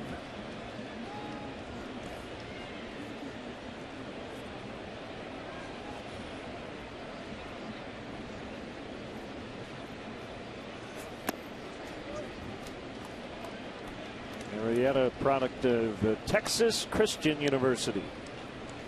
Went to Weatherford College before that. Debuted in the big leagues 2010 with Baltimore. His ERA with the Cubs in these 3 seasons about half of what it was over parts of 4 seasons with the Orioles. I don't know if he's been a different pitcher, but he's been a lot better as a pitcher. Well, yeah, the walk rate. I mean, I think the stuff has always been there. He was always projected to be a top of the rotation guy. He had control issues in Baltimore. He had a lot of advice flying at him from a lot of different directions. I think just a classic change of scenery situation. Ryan will cut it off. Cespedes really moving down the line, but he gets him by a half a step.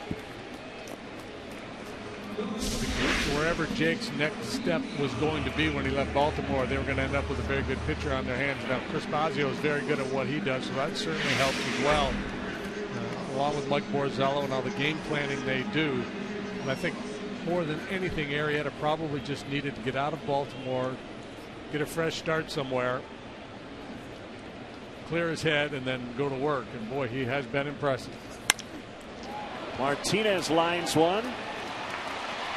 Fowler cuts it off and keeps him to a single.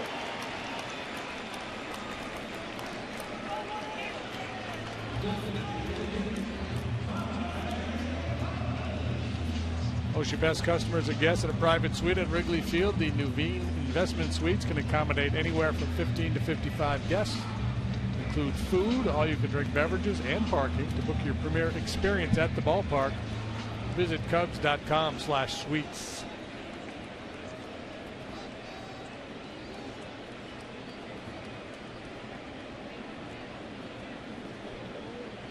DH Collins.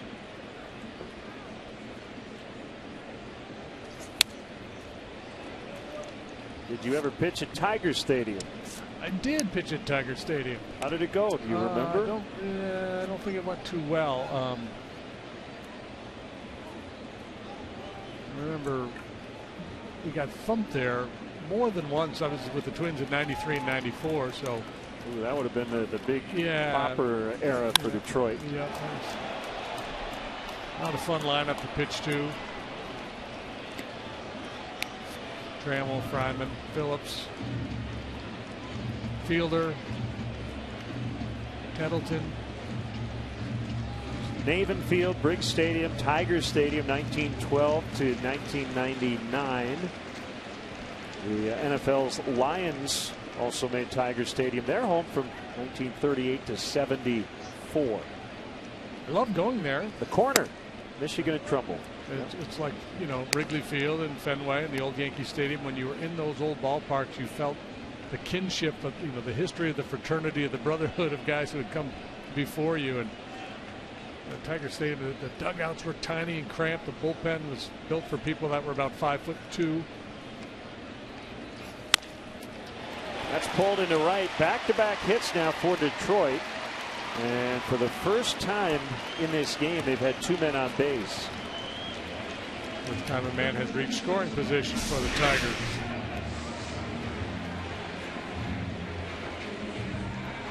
Collins stays back on the backdoor breaking ball, delivers a solid line drive single to right. My favorite feature of the old Tiger Stadium was the sign on the visitors clubhouse door. Visitors clubhouse, no visitors welcome. Or visitors not allowed, whatever the phrasing no was. visitors, yeah.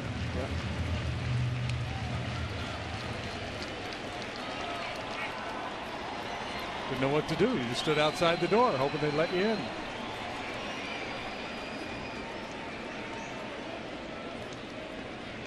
Two on, one out for Castellanos. That one dumped into center for a base hit. And the bases are loaded. Dave Clark, I think, normally sends Martinez in that spot, but he's thinking, we're down 6. If you get thrown out here, I'm going to have a hard time getting out of the ballpark. Yeah, they've got to be conservative in this situation. Cubs made noise, kind of, in the 8th inning last night.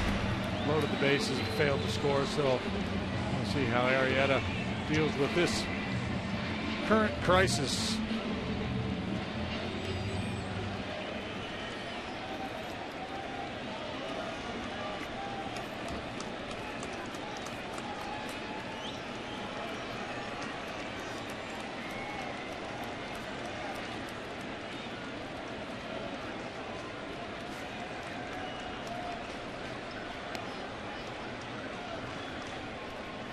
Pitch to McCann is low and away. Yeah, and so you can see where a young hitter here would try to go into hero mode. His team is down 6. The bases are loaded. He might be looking for something he can drive. And for Jake Arrieta, maybe you try to take advantage of that with a little fastball down and away.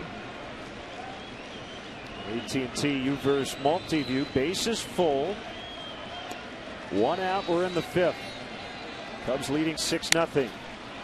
Fly ball to right, not terribly deep. Denorfia over near the line now into foul territory, and Martinez is going to hold at third.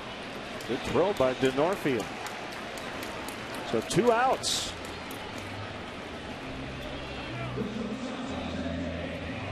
Same situation there for Dave Clark down at third base, applying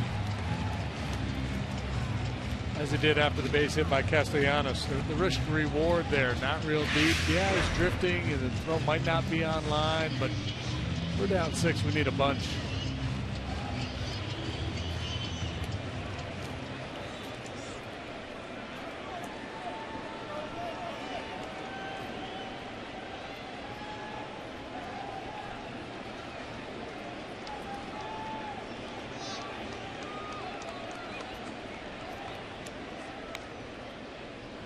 Iglesias, the batter.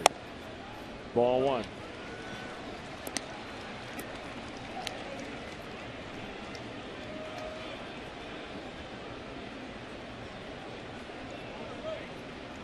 Cubs play him as an outfield hitter in the outfield and very shallow in center and in right.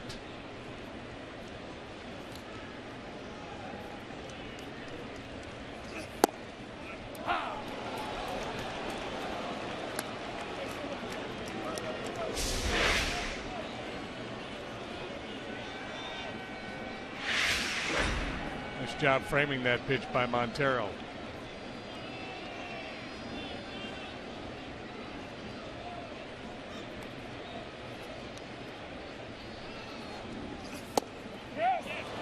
And he got him to swing at it as he was trying to get out of the way. So the count goes to 1-2. Well, he just likes to swing it. He makes a lot of contact, doesn't strike out much, doesn't walk much.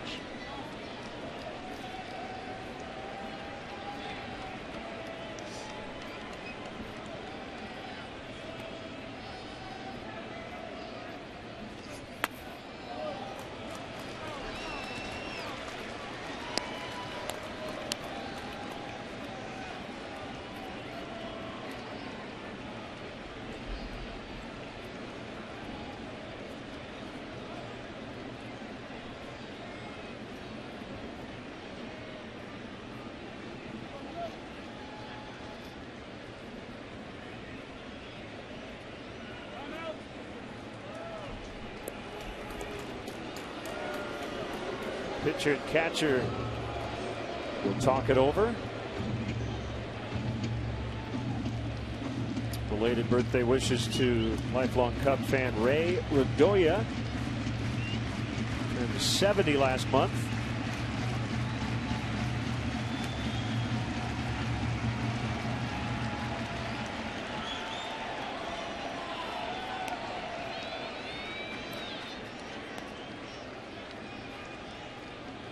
And the 2-2 from Arietta. Called strike 3 on the curveball, and that'll end the inning. So they load him up with 1 out. Arietta gets McCann to foul out. And then what could be his best pitch, the curveball. It's been really good tonight.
Changer. Yeah, a big opportunity for the Tigers with the bases loaded. Could have gotten back into this game, but he got the fly out by McCann and then the punch out of Iglesias. A sharp 12-6 curveball.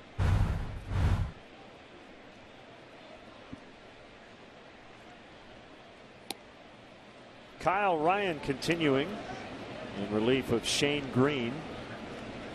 He only went 3. Ryan is in his 3rd inning of work.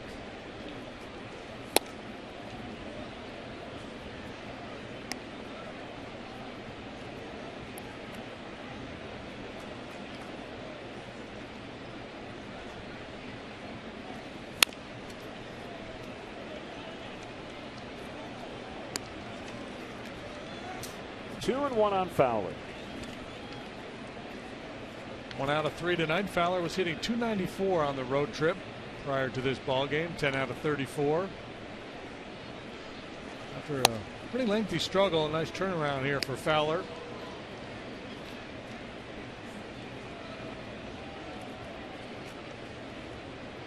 Coughlin has picked it up. Castro has picked it up a little bit. Driven out of the left center. And Gose makes a waist-high grab. Nice running catch by Gose, who committed an error in the 5th inning. Yeah, this is an interesting play. You know, he's got plenty of speed and almost overplayed that ball, looked like.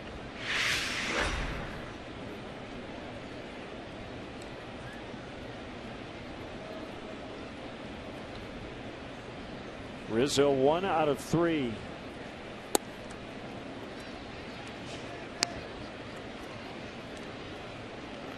So we're here in Michigan. We head back home. We've got 8 in a row against Ohio teams.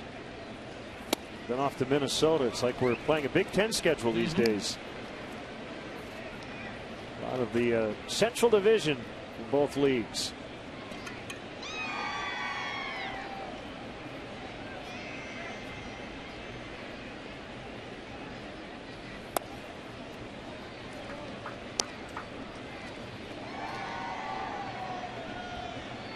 Rizzo content to flip a single the other way last time off of that swing he just took. He had bigger thoughts. He can inflict some damage.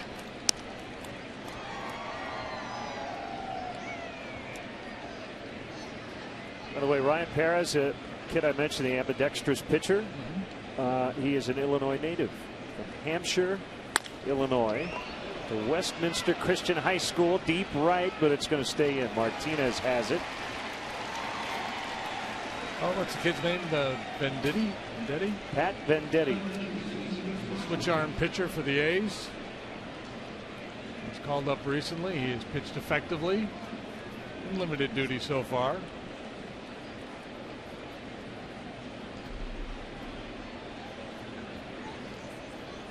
I wonder if he's going to lobby for 2 signing bonuses. Why not? The left-handed me will settle for this, but the right-handed me wants a little something extra.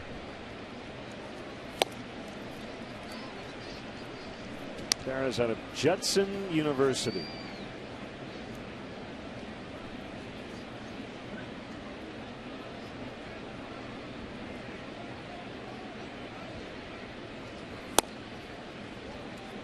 Elgin, Illinois.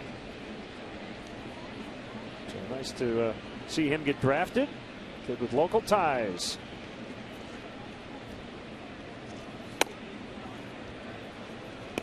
Hard in the game plan for the Tigers here against Chris Bryant. He's already been hit by 1 pitch tonight.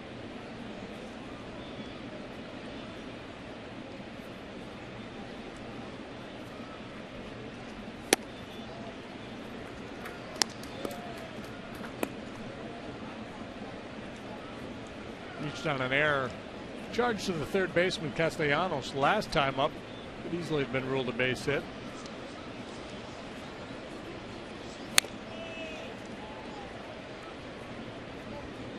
The Cubs currently on the disabled list began a rehab assignment yesterday. Jacob Turner, the right-hander, with 4 innings with Double-A Tennessee yesterday and took the loss. He gave up 3 hits, 2 runs. The Smokies were no hit in that game, a 7-inning game. Frankie Montas of Birmingham with the no-hitter. Ball 4.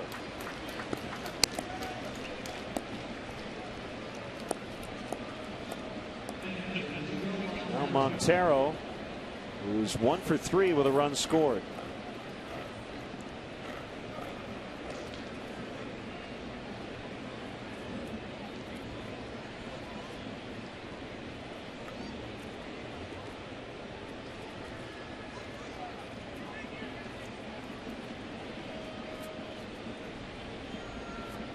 This is the guy they've got to get going.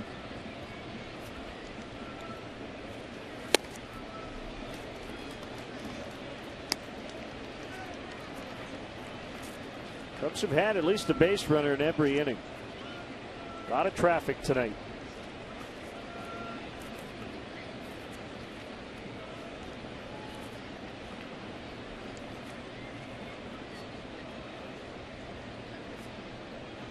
The pitch. Driven into center. Base hit. Knocked down by Gose. So Montero's hit the ball hard several times. He's got 2 hits. He had 1 hit on the road trip prior to tonight. So he's starting to come out of it.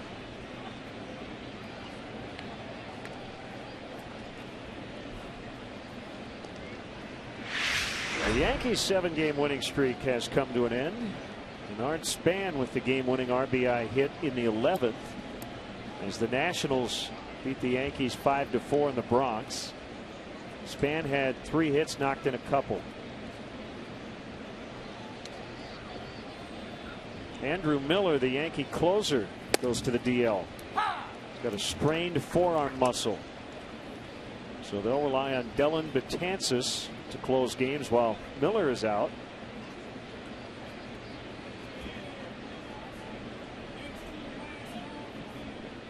Apparently the Yankees drafted another guy named Andrew Miller, another 6'7" left-hander. Yeah, I saw that.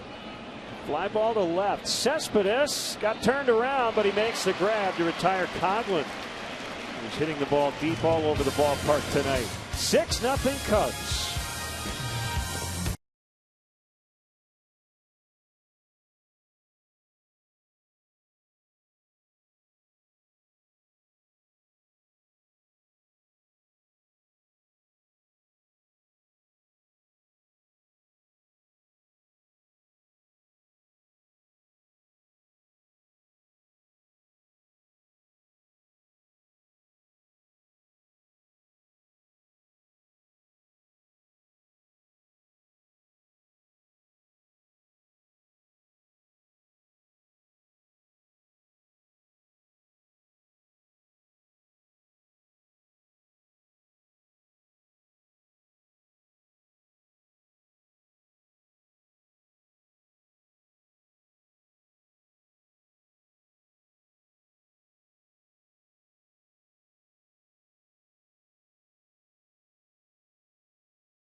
In the ballpark tonight. Cub fans have been happy. Tiger fans not so much. Kind of a carbon copy in reverse of last night's ball game.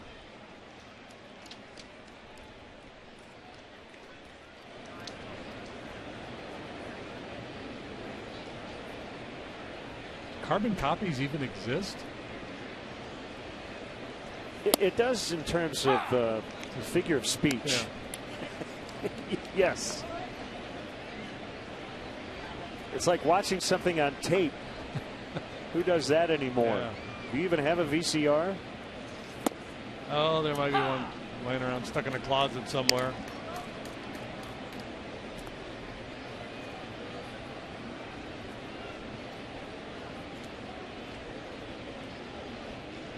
Angel Nesbitt up in the Tiger bullpen.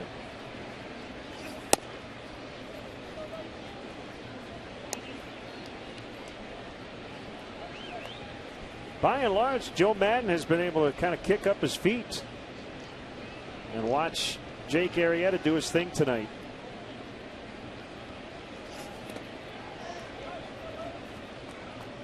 Yeah, barring any kind of a crazy rally here by the Tigers, perhaps his biggest decision will be just how far to let Arietta go. Keep an eye on that pitch count.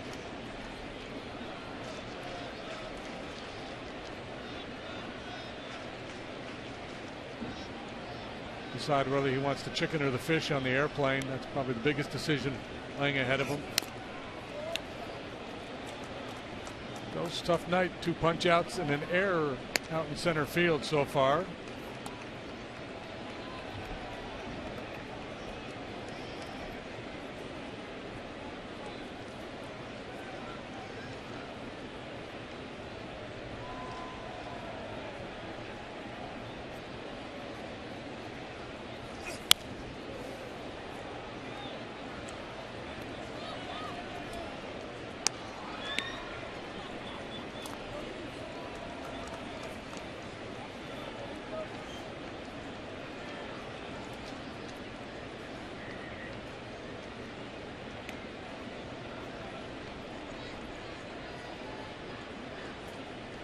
Two balls, 2 strikes. Going all the way around the horn with the signs.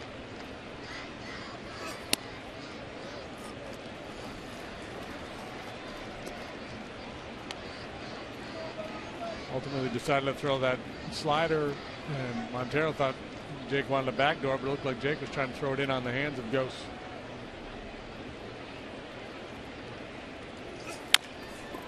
Tapped. Arietta tried to barehand it. Even if he did, he had no chance to get goes. I think that's where that athletic instinct takes over, but that's Chris Bryant's ball all the way. It's base hit. Yeah, it would have been a difficult play for Bryant. It was a near impossible play. It wasn't an impossible play for Arietta. A guy like with Ghost speed, if you're a pitcher and you start retreating, you flash your numbers to home plate like that, you're not going to throw out a guy like Anthony Ghost.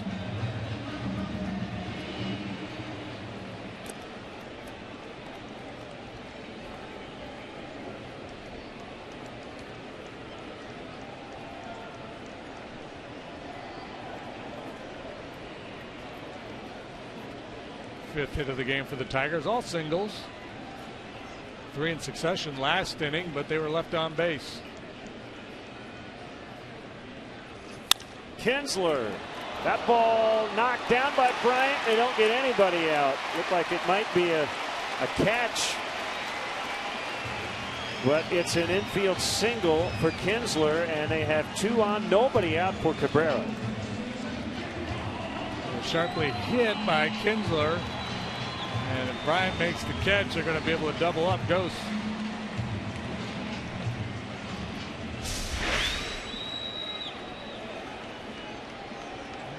Down around the wrist.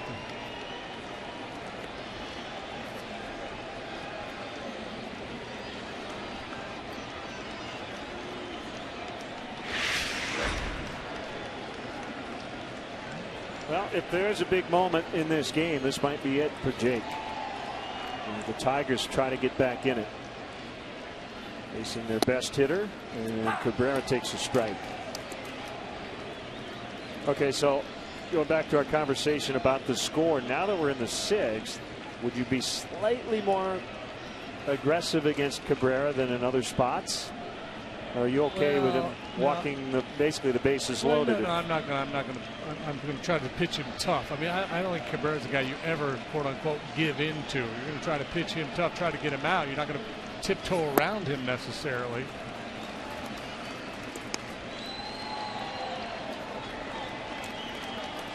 The way you slice it with Cabrera, the numbers are really good. Runners on, bases empty versus left versus right, home, road, before the break, after the break. Days that end in wide. Full moon, blue moon. For the first time tonight, this home crowd here in Detroit getting into it.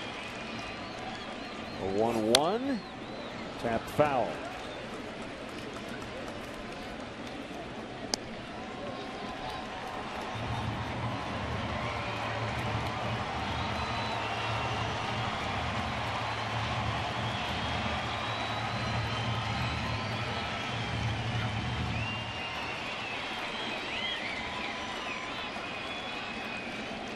Coming into play tonight, Cabrera was 3 out of 9 in his career against Arrieta with 1 long ball.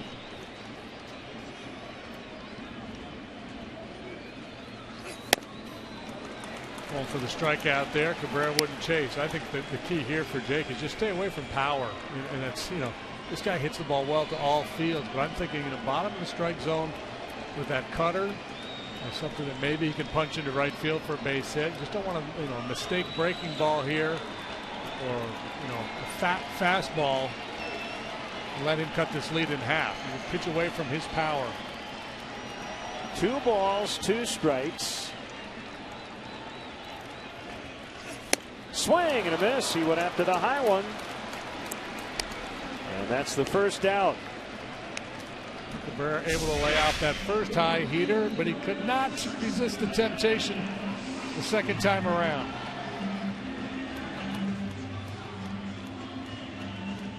Make the analogy to a piece of dessert, right? You know, the temptation is, it looks so good, but it's bad for you. It was like Jake offered him a piece. He said, no, I'm good. I'm good. I don't want any. I'm good. He said, come on, have a piece. All right.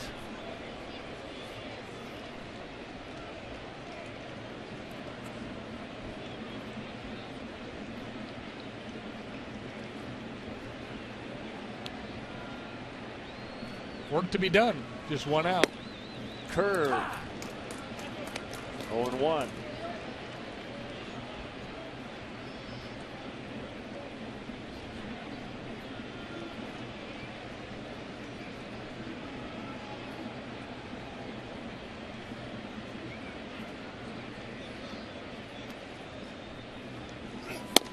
Have to maintain the same concentration level for the Cespedes confrontation as you did with Cabrera. Tendency to let down a little bit after you get a dangerous guy out like Cabrera, but this guy can hurt you too.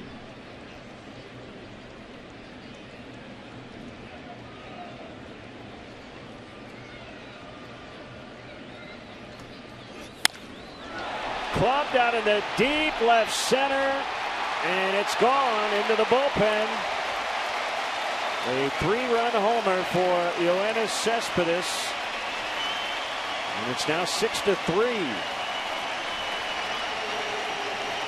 So Joe Madden might have to contemplate a little bit more than chicken or fish. Still a 3-run lead, but Tigers making some noise. 3 hits in the last inning, 3 here in this inning, including this long ball. Here's your 4th home run replay. Cespedes with number 9 cuts the lead in half.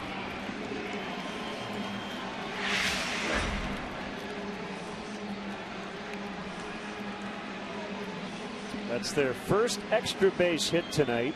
Everything else had been a single.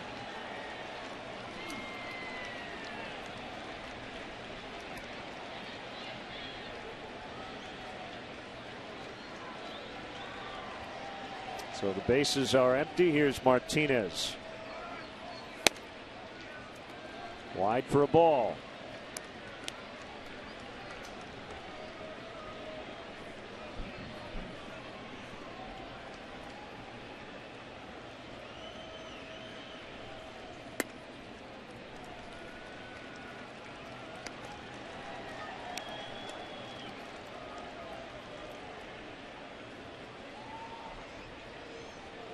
Nothing going on in the Cubs bullpen, but Montero out and Fazio right behind him coming out of the Cubs dugout. Yeah, it kind of felt like it was time. You give up the home run, now 2-0. Yeah, I think those last two pitches probably more than the home run, creating a little concern in the Cub dugout.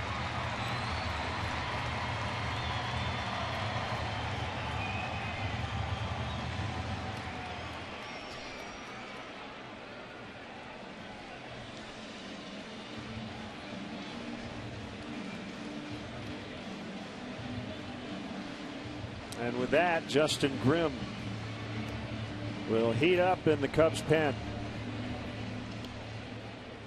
Nope, because Edwin Jackson finished off the ball game last night, and Monday was an off day. Everybody, aside from Edwin, fresh and ready to go out there.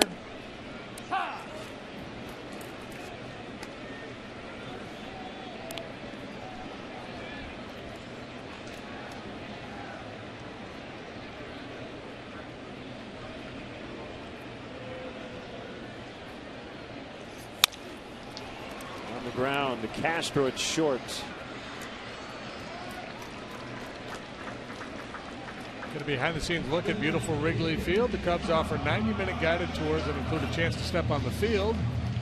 This must-see Chicago attraction houses over 100 years of history. For more information, visit Cubs.com/tours.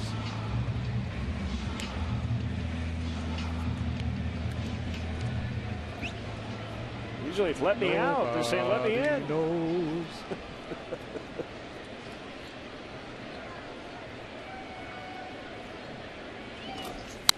Fouled back by Collins. We are ready to get home.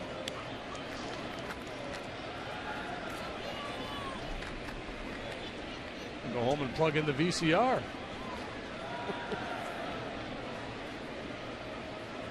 Catch up on your Cheers reruns.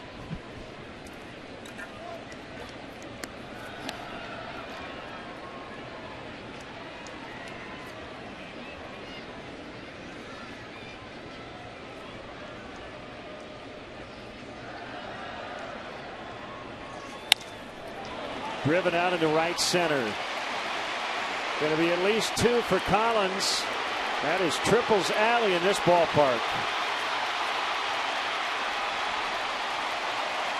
A 3-bagger for Collins.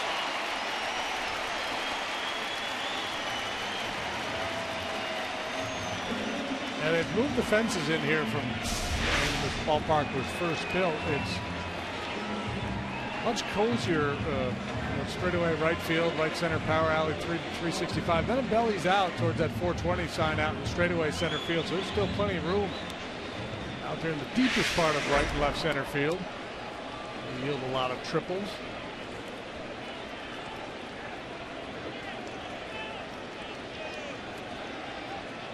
The triple comes with 2 outs.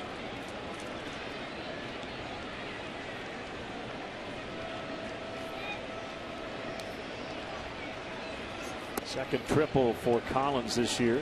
When the Tigers had back-to-back hits in the 5th, you still never got the sense that Arrieta was in any real trouble. Wasn't laboring at all. His stuff was still very crisp. Some hard contact off of him here in the 6th, though. Breaking the ball backed up on him a little bit.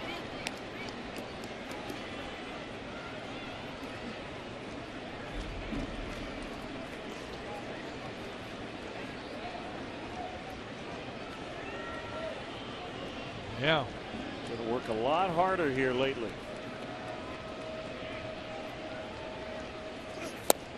Swing and a miss. Finish that one. It was well executed. We're grunting on our field microphones with all these pitches. 91 on the slide piece. 1-2 the count. 4 hits, 3 runs here in the 6th. For Detroit. Where the conditioning really pays off, not just the total number of pitches, but when you've made a lot of pitches under duress in an inning, it's kind of like a boxer He's getting knocked around and he gets fatigued and the hands start to drop, and then he takes that knockout blow.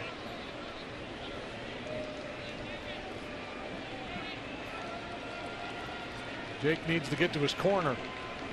Regroup. Ding, ding, ding, ding.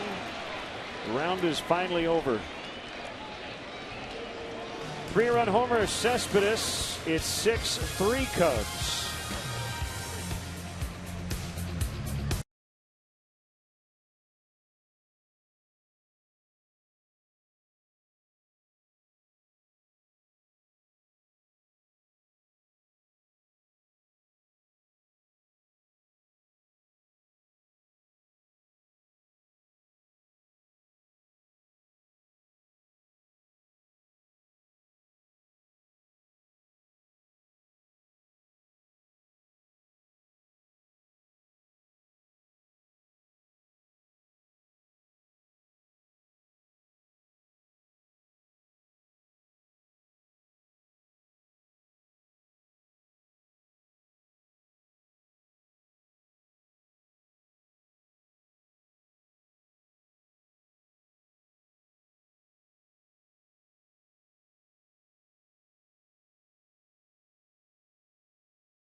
Is brought to you by DraftKings. Play daily fantasy baseball on DraftKings for free using promo code Northside.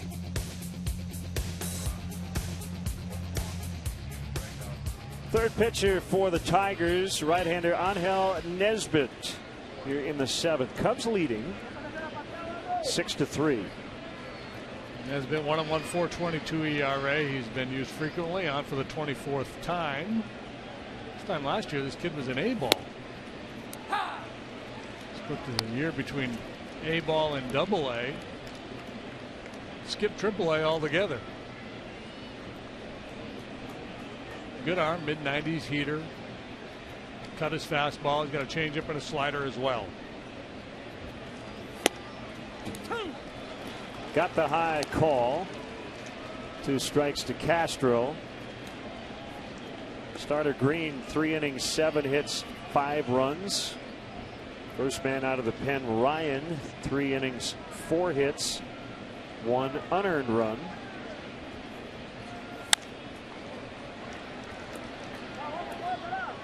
So Brad Ausmus has to feel good about what Ryan did just to keep the Cubs within shouting distance.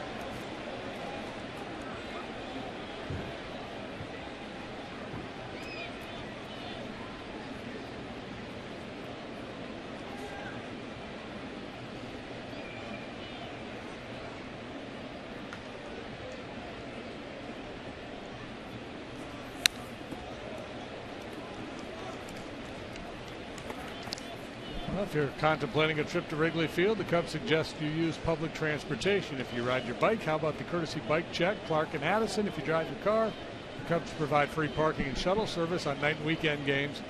That's from 3900 North Rockwell. For details, visit Cubs.com.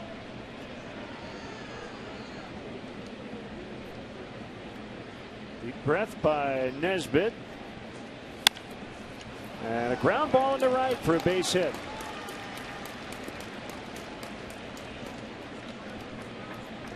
6 hits for Starlin now over his last 4 games. Had a couple last night. That's number 1 here tonight. I'm looking to answer this surge by the Tigers. Baxter, the DH. Walk, double, single, 2 runs.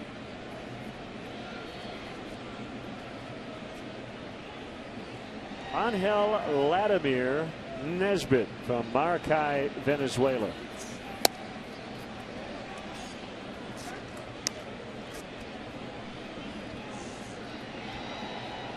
.6'1", about 240.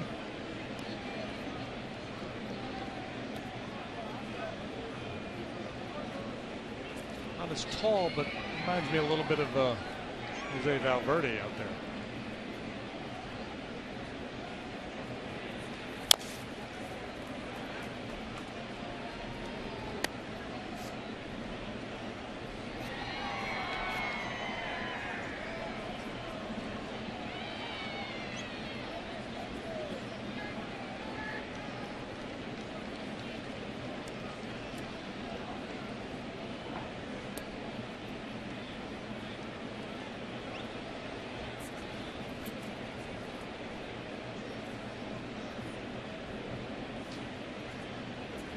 Runner at first, nobody out. We're in the 7th. The pitch, Baxter, fly ball left field, twisting toward foul ground, and it's going to drop. Cespedes could not get there. One thing I noticed, I was down in the field before the game. I don't know if you got down that you did yesterday. Do you notice the warning track? It's not the soft dirt. It's the pellets. It's kind of like the rocky sand. That's the stuff that will take skin with it if you want to dive. Like an old cinder track almost. Yeah.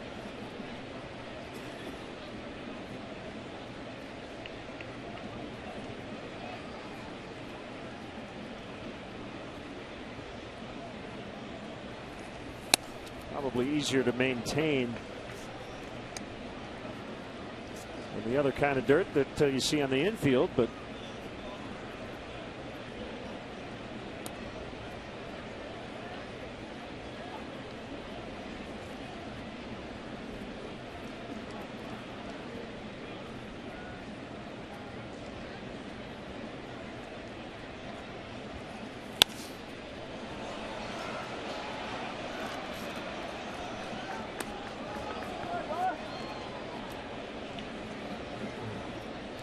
so we mentioned the opener of that 4-game set tomorrow, Wada and Lorenzen, a rookie for the Reds. Friday it's Jason Hamill, Johnny Cueto. That's a good matchup. Saturday, Kyle Hendricks and Mike Leake. That's a crafty matchup. On Sunday, John Lester, Anthony DeSclafani.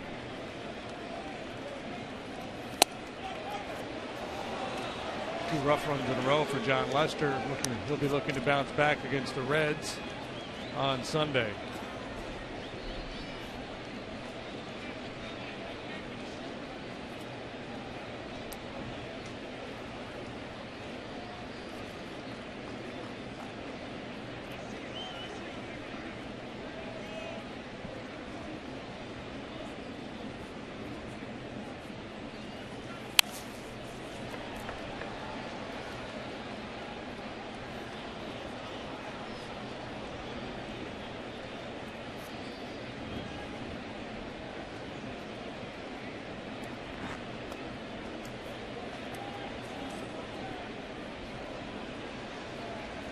You're putting up a pretty good fight here.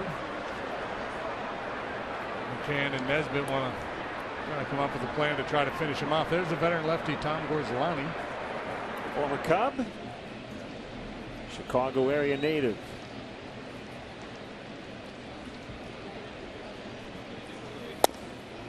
He walked him. Baxter on again. 2 walks, 2 knocks. One of them a double. He scored twice, having a heck of a night.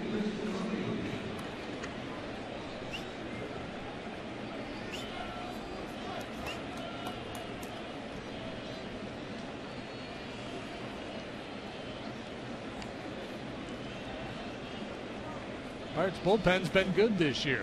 A lot of concerns about their bullpen. Considered a weakness coming out of spring training, but they've done just fine.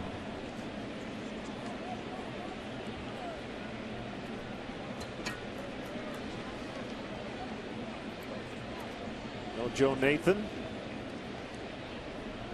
Bruce Rondon.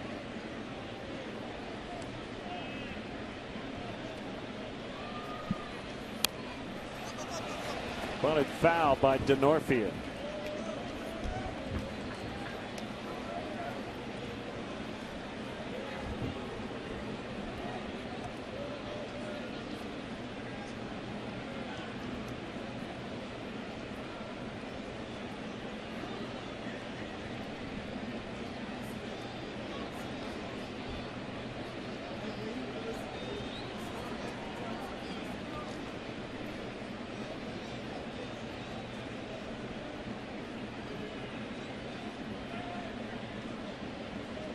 Tigers bullpen ERA of 2.98, third best in the American League.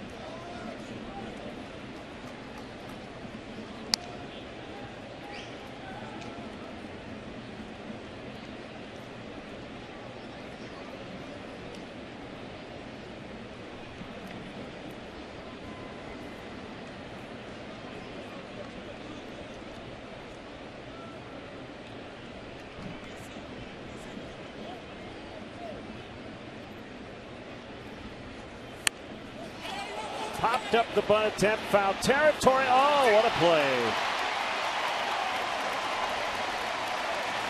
James McCann showing outstanding catcher's range. Wow. Yeah, boy, he found it in a hurry. That was the key. And then a very athletic play by McCann to track that thing down and make a diving catch. He pops right to his feet and races over to third base to make sure Castro doesn't think about taking 90 feet.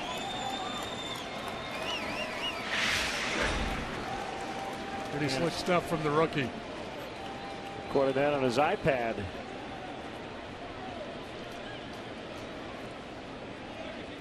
Here's Russell. Hey, the accounts of this game cannot be disseminated, pal. I assume he's got all the legal stuff figured out. In the side on Russell. It's Cosmo Kramer up there making bootleg videos of the baseball game.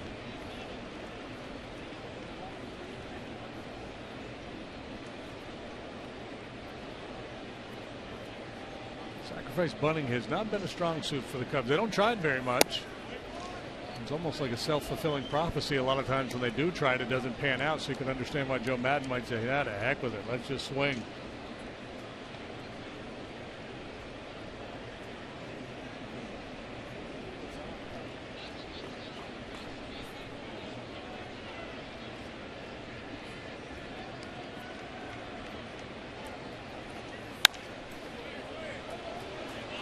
Two and one. Rookie battery with a rookie in the box for the Cubs. See who wins the battle.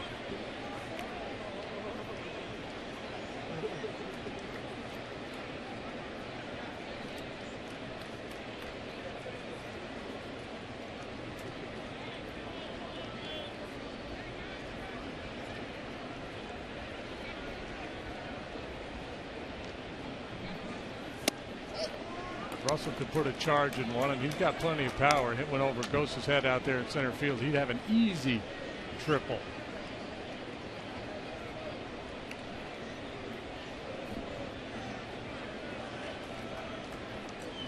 Much more likely to do it. Two in a hitter's count, 3-1.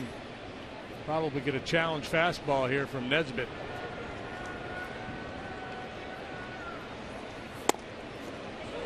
And the bases are full. Second walk of the inning. Just can't find the zone.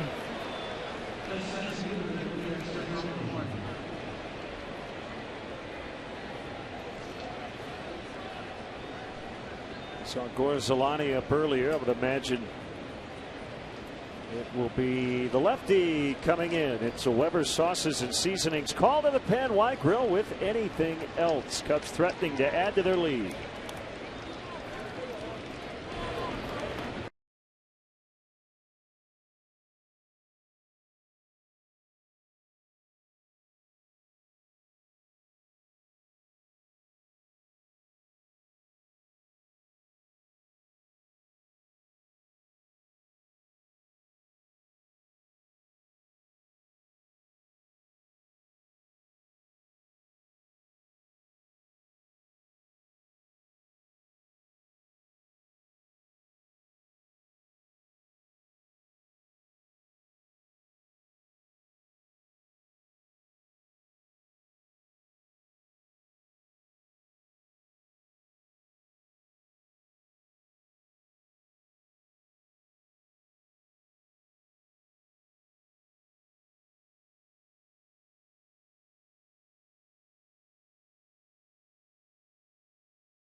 Next Cub, veteran Tom Gorzolani.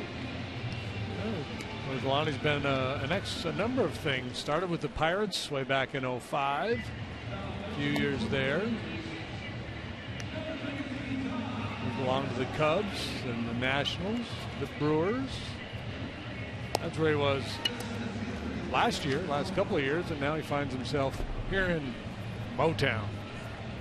Product of Marist High School, University of Kansas, and Triton College in River Grove, Illinois.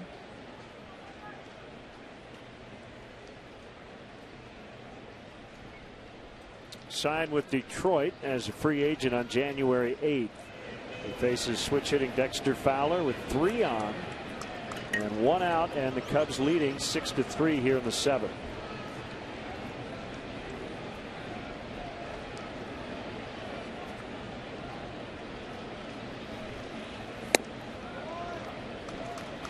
Castro at third, Baxter at second, Russell the runner at first.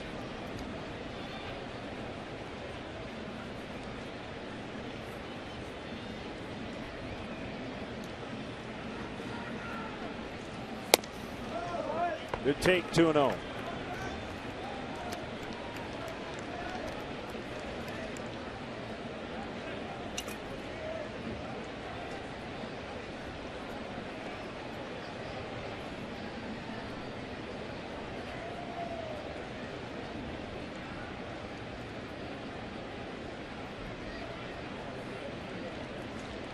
When Gorzolani not convinced what McCann wants to do, so they're going to start over.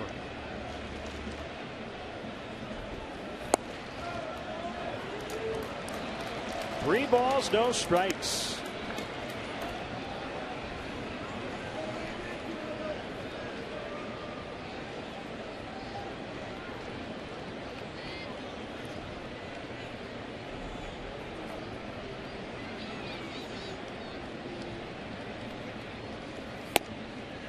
Ball 4 to force in a run. Fowler gets an RBI. 7-3.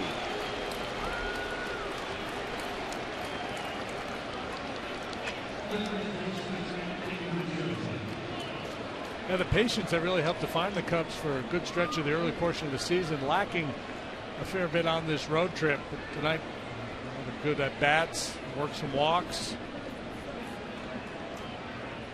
banged out 12 hits.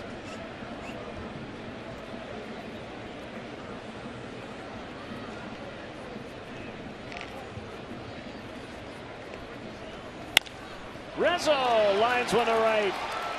1 run is in. Here comes a Russell behind Baxter. It's a 2-run single, and it's 9-3. Fowler ends up at third as well. He continues to hit lefties. Yeah, just his body language, the way he was standing up there pumping that bat, you knew he was ready to swing it. There's 2 things, well, there's many things about Rizzo, but two we've been talking about a lot here lately. The damage he's done against lefties and the first pitch effectiveness. Boy, he's been ambushing a lot of guys, doing a lot of damage on that first pitch. He's just sent a lot of people home. It's going to be a short night for the lefty Gorzolani. A walk and a single allowed. Weber's sauces and seasonings called to the pen, 9-3.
Former Cubs farmhand Al Albuquerque. He barely fit his name on the back of his jersey. He's on to make his 24th appearance.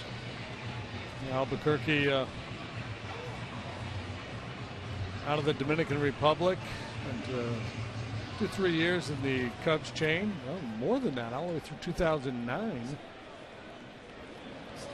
Working with the Tigers back in 2011, pitched to a 1.87 ERA that year. He's been a pretty dependable guy for them out of the pen the last 3 or 4 seasons. This is his 198th Major League appearance, all out of the bullpen.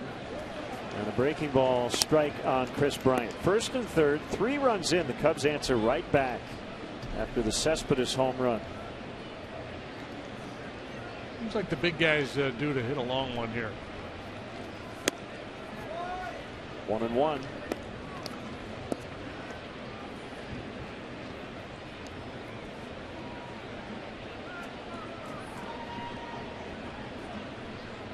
Albuquerque from the Dominican Republic. Today is his 29th birthday.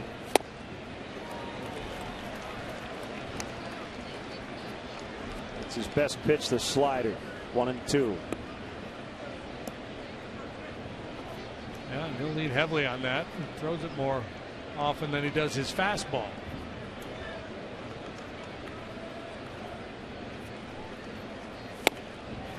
Swing and a miss to get Bryant. This may be due for a long ball, but obviously didn't happen there. Got a little out of his game plan. Expanded his zone there, chasing that high slider.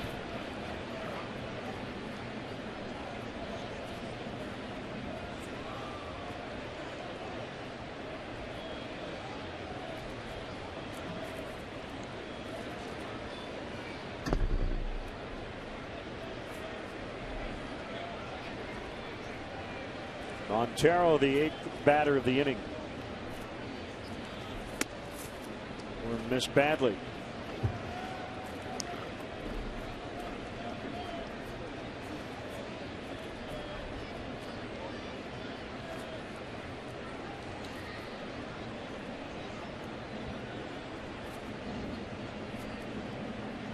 So this pitcher's last name is not spelled like the city in New Mexico. It's close. There's an extra R in his name. B-U-R-Q.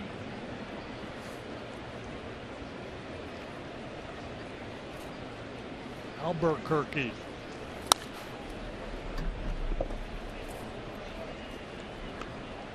Spent a few days in Santa Fe once. It's lovely. I'm glad you mentioned that because they do not have a reliever with that last name. Led me right into it.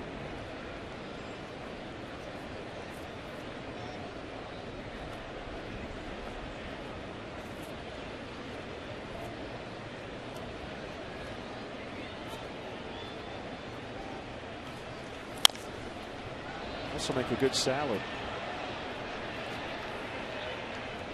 Santa Fe. Yeah.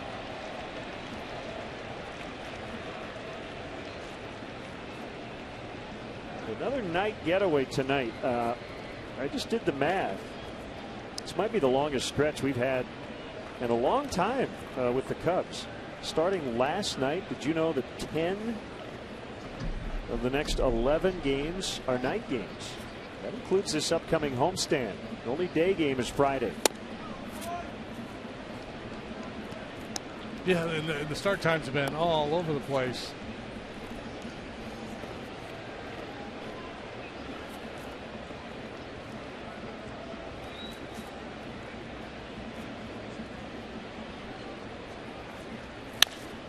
Driven deep to right, way back, it will go! Montero with a 3-run homer. 12-3.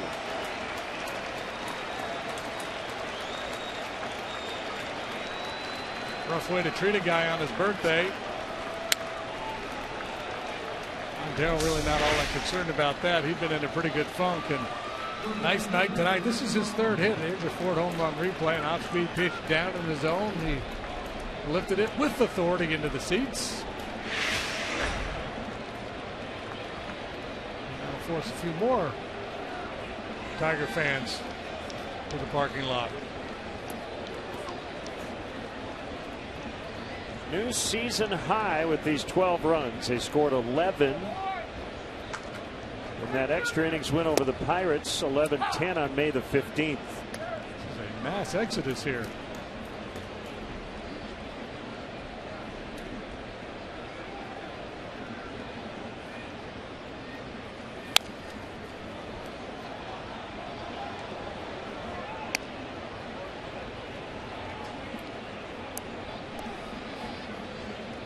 Oakland hit a 3-run homer back in the 3rd. One thing I have learned, I'm not that smart, but 3-run homers are usually pretty good. They work.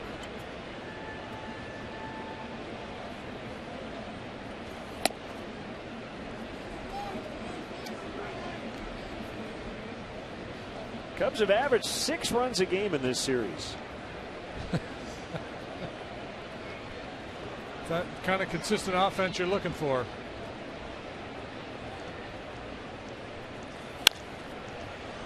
Popped up. And it'll be the center fielder goes to make the catch. Montero tried to send one to Albuquerque. 3-run homer. And it's 12-3.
Enemy territory to face the New England Revolution. Coverage begins at 6 on CSN Plus.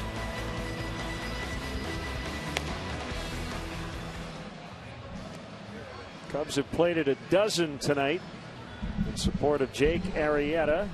6 innings, 8 hits, 3 runs, 1 walk. He struck out 8. Gave up a home run, but left with a 9-run lead. He was very good early on, allowed his team to build a cushion. Quality start. On his way to win number 6. Barring some kind of a crazy development here.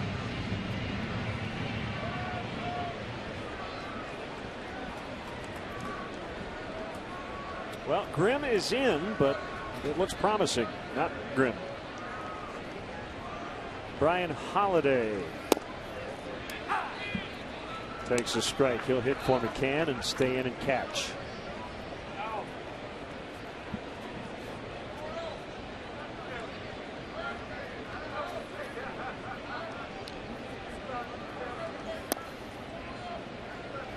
Didn't get the call on the curve. 1-1. It's the other guy they've been missing, Alex Avila, the catcher. Currently on the DL with a knee injury.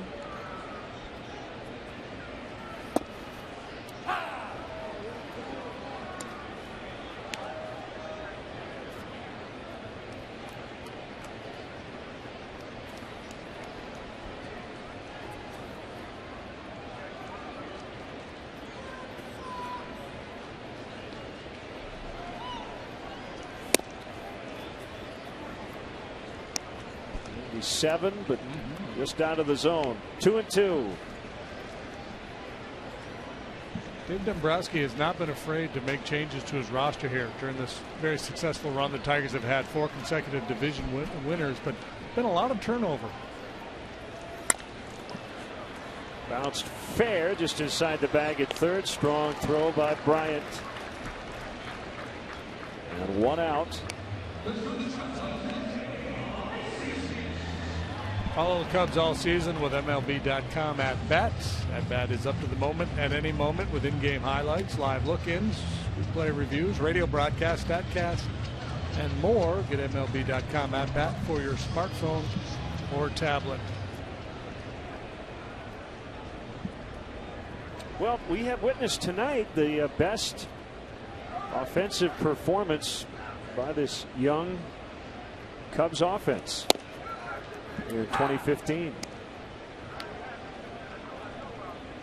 And I have to say, it's been a fun watch. Grinding out the at-bats, hitting home runs.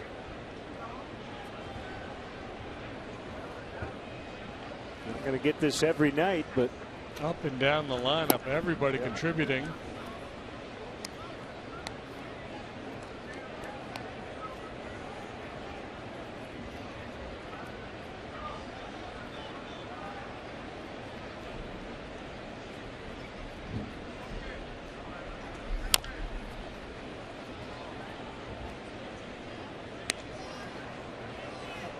Everybody's been on base at least once. Everybody's been on base twice except for Castro. Bryant doesn't have a hit, but he's reached 3 times.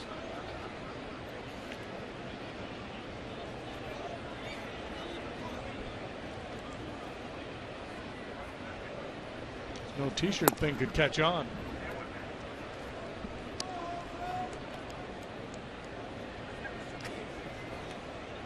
we still don't know if it's some sort of group thing or it's just a little cooler tonight without the 2 layers, but we'll find out. Up the middle and a base hit for Iglesias.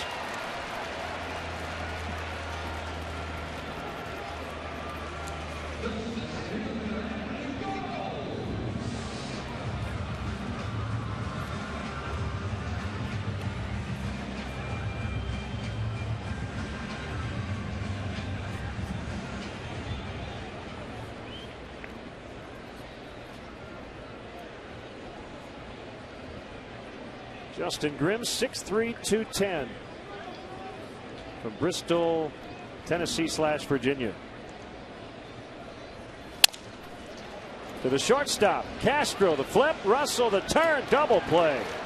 They turned 3 tonight, and the inning is over.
Game, a lot of opportunities tonight to hand it out to many players for certain plays. We're going to give it to Chris Coghlan. That 3-run homer made it 4-0 in the third inning. They gave Jake Arrieta a comfortable margin to work with. He continued to add on. We've got some wholesale changes now for the Tigers. You've got Andrew Romine now playing first. So Cabrera, Kinsler, and Cespedes getting the rest of the night off. There's Romine. Josh Wilson's at second. Rajay Davis now in left. And Holiday, who pinch hit from a can, will stay in and catch. Castro, big cut and a miss.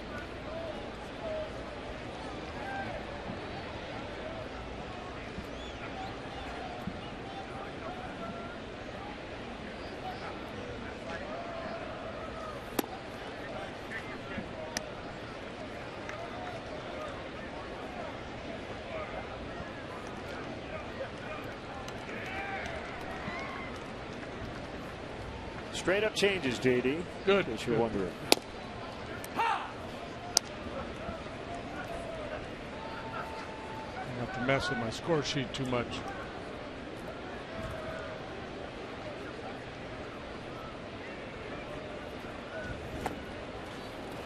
And he struck him out.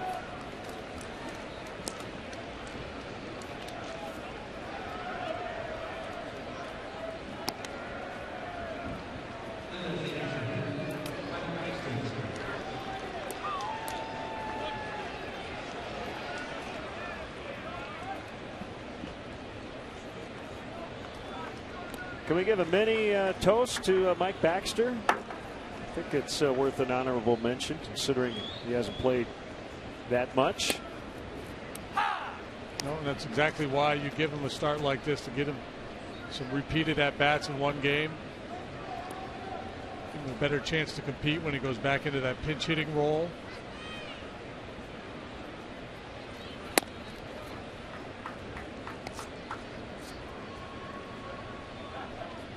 First game at the big league level this year that he's had more than one plate appearance.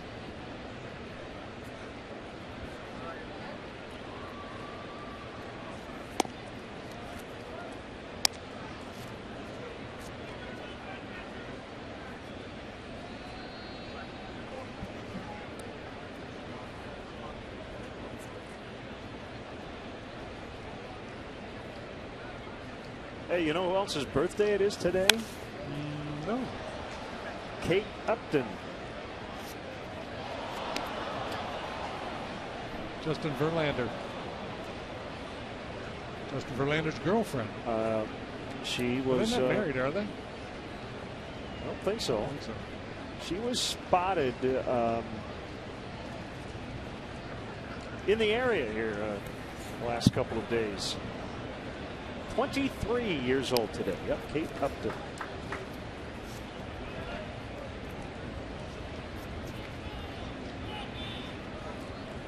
The area where we were staying, there were a few sightings of pro athletes in the Detroit area, but nobody made headlines around our traveling party that I saw Kate Upton today.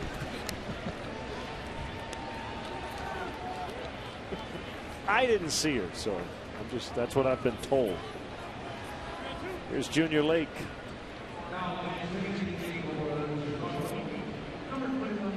We were talking earlier with Ryan was out there with the sideburns. Had that Kyle throwback. Ryan, yep. Yeah, like the 70s. And the Cubs with this no t-shirt thing going on. They got kind of a 70s disco thing rocking here.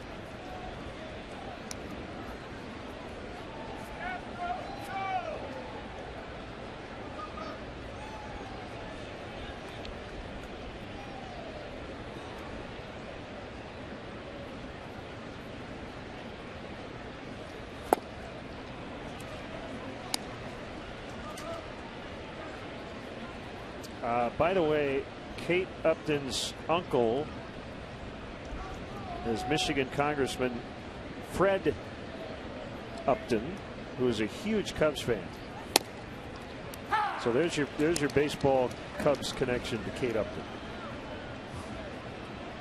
No relation to Justin Upton. Has that connection gotten Kate Upton into our booth to sing the 7th inning stretch? It has not.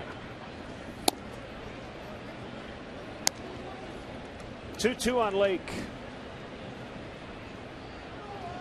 We will fly across the lake, Lake Michigan, to get home. Shouldn't take too long tonight.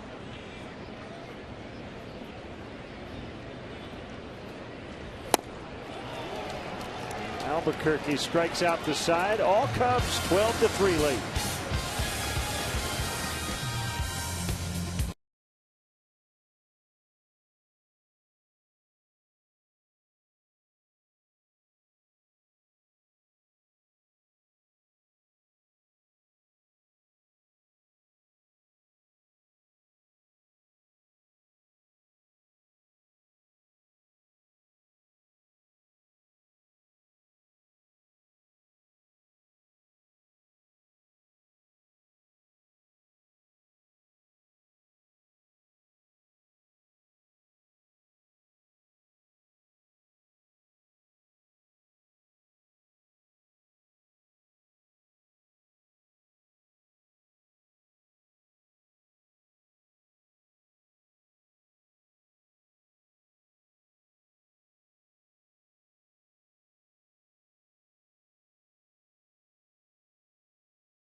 And plays right.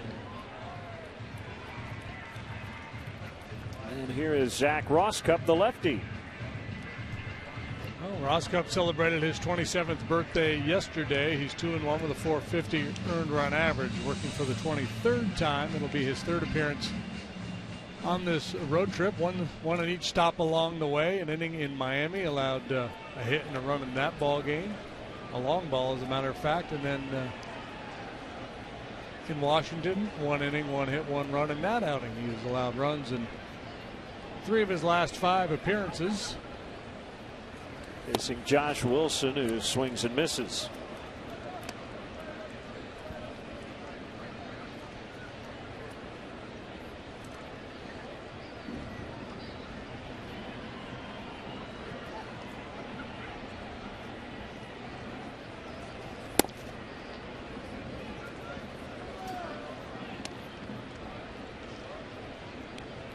Didn't get the call there, but that's the pitch for him, boy. If he could make that pitch consistently. High 3/4, driving that ball down around the knees at 95. That's a moneymaker. Take a couple shots down there and then either go slider or then the elevated fastball. Final from Pittsburgh. The Pirates 2. The Brewers nothing. Charlie Morton is 4-0. He beat Kyle Loesch. Ryan Braun left early due to dizziness. Pedro Alvarez hit a long home run in that game. So the Pirates avoid the sweep. It was a low scoring series. 2-0, 4-1, 2-0. Wilson strikes out.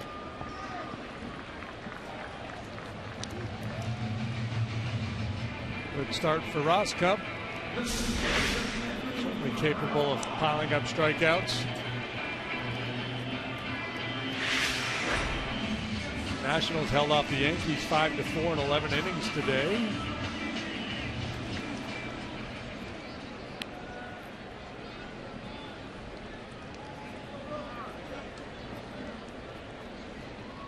So they split their 2-game series.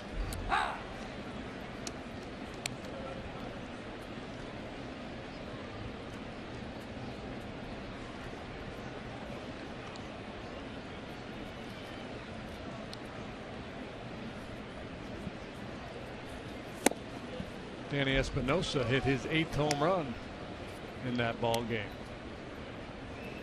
Taylor got his 5th. Trinan with the win in relief. 19th save for Storm.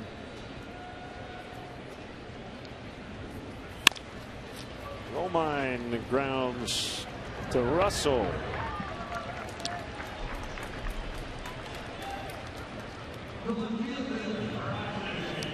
The right field bleachers will be open when we return home.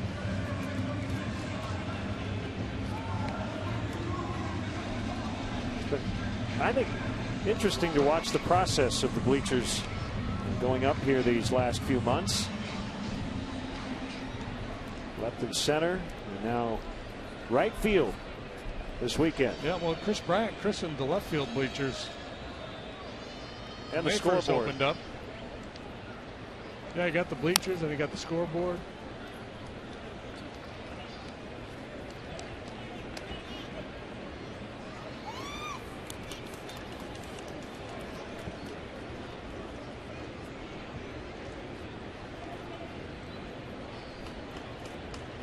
Davis with a big night last night. Good night at the plate. Took a home run away from David Ross.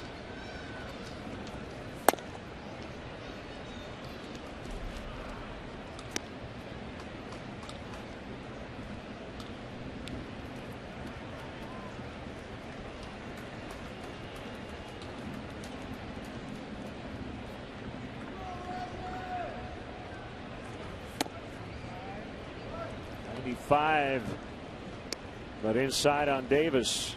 Big night last night for Davis. Stole a home run away from David Ross. Double, triple, 2 runs.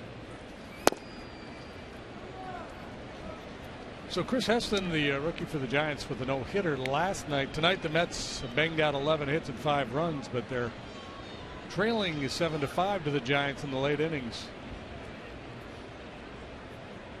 Matt Harvey gave it up. Hit hard. Castro can't slow it down. Davis is on with a hit.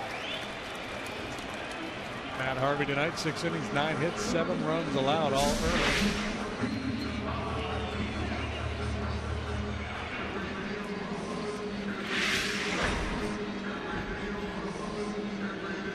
Home runs from Justin Maxwell and Brandon Belt and Joe Panik. All going deep off Harvey.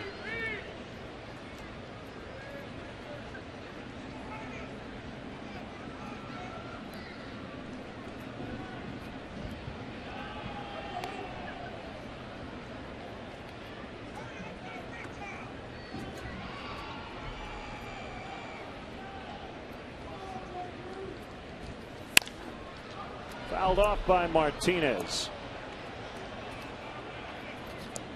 Jed Jerko got demoted. How about that?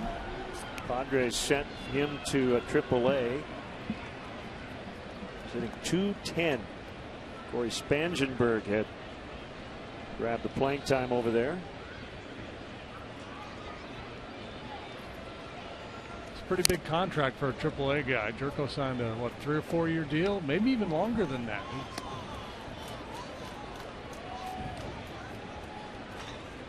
Yeah, he got a nice extension. $33 million over 5 years or something like that. Braves beat the Padres 4-1 in Atlanta.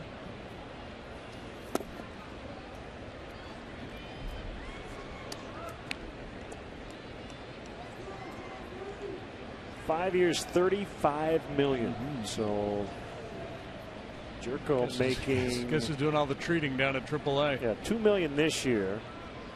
And it goes up every year. After that, 4, 6, 9, 13.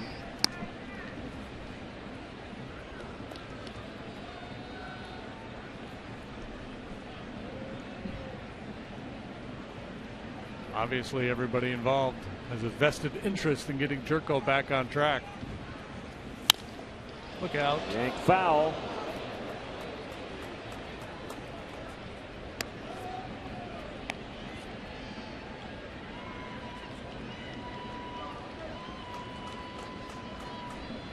Some similarities between Jerko's story in San Diego and J.D. Martinez's story in Houston. When he first came to the big leagues, had success, then went into a funk. Started to tinker with his mechanics, really struggled, ended up being released. Was he drafted by the previous regime? I believe he was, yes. And you know, that happens a lot too. It doesn't mean you just, you know, if he's not our guy, we release him, but I think you do tend to stick somebody that you're invested in a little bit more heavily. I think most organizations have those kinds of stories.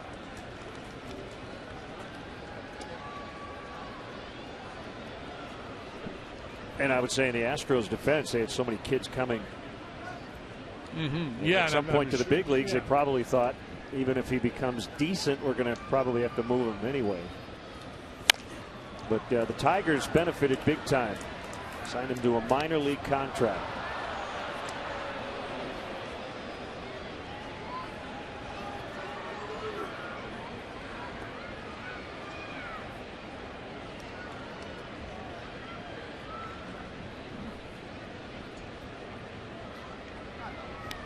This long battle continues.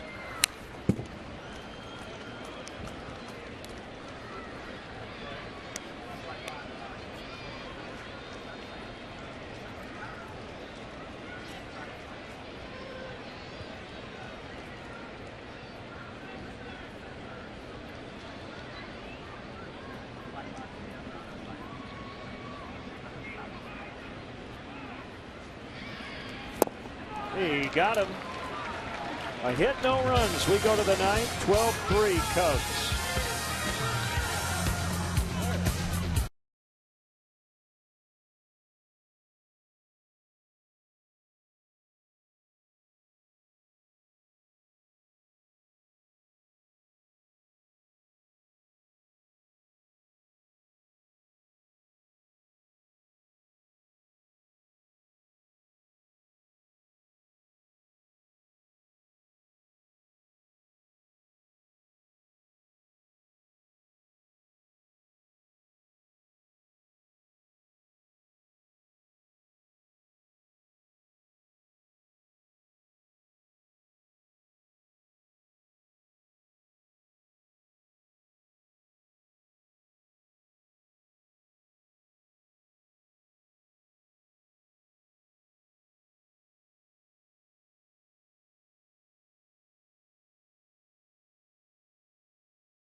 Against left-hander Tsuyoshi Wada, right here on CSN. Wada was good his first 3 times out. Last time got knocked around pretty good. Blaine Hardy is left-handed. He's pitching for the 24th time. He's 2-0. He has a .274 earned run average. Been a number of years in the Royals organization. None at the big league level. 38 games with the Tigers last year.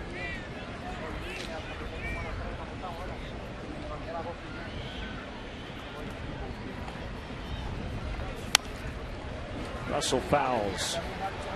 They're shifted a little bit, blowing in now, which is fine with the Cubs. They have this 9-run lead. Well, if you're a scout and you needed to do some homework on the Tigers bullpen, this proved to be a good night for you. Saw a lot of different arms come out of that Tiger pen.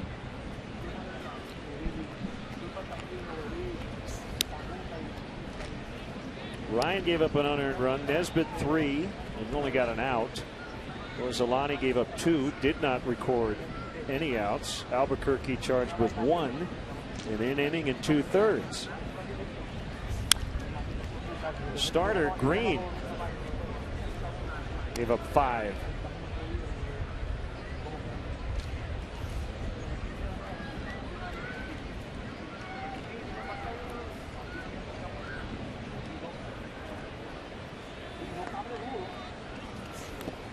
No, hell no.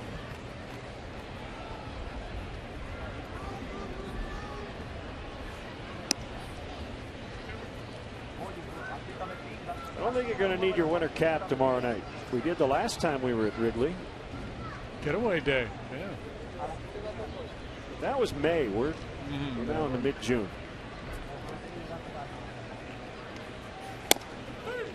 Strike 3 called.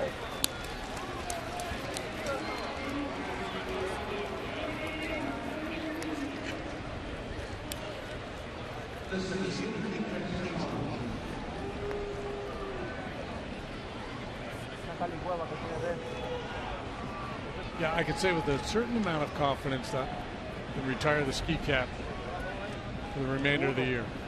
Or at least until September. Maybe, yeah.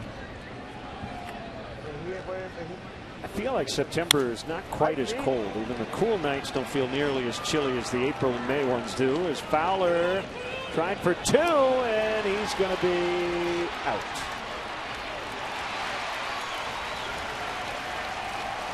They'll get a single out of it for his second hit tonight. That's the second out of the inning. I have to give him points for hustling with a 9-run lead. Trying to take an extra base.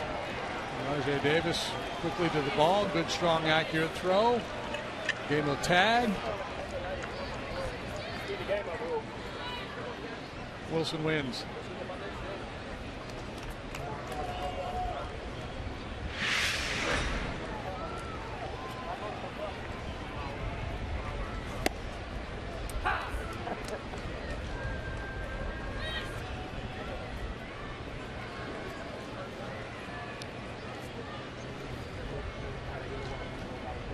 So on 2 more times tonight. It's a high drive out into right center.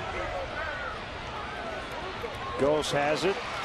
That'll take us to the bottom of the 9th. 3 outs to go. Cubs lead by 9.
At 5-4 in the 9-gamer.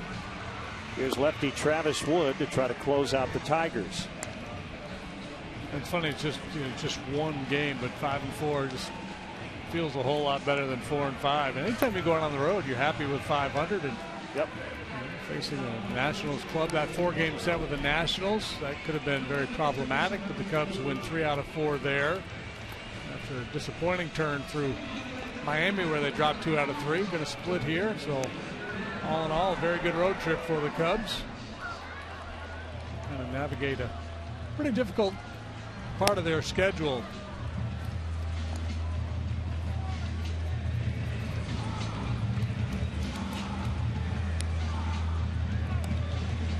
Joe able to smile a little bit.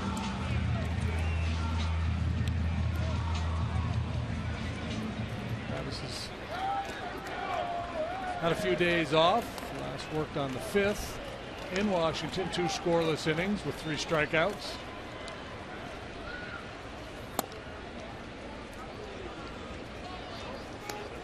A few fans, actually a lot of fans have headed for the exits early, but a lot of the Cub fans hanging around. And Annabelle and Maddie watching us tonight. Big Cub fans. They watch every game on TV.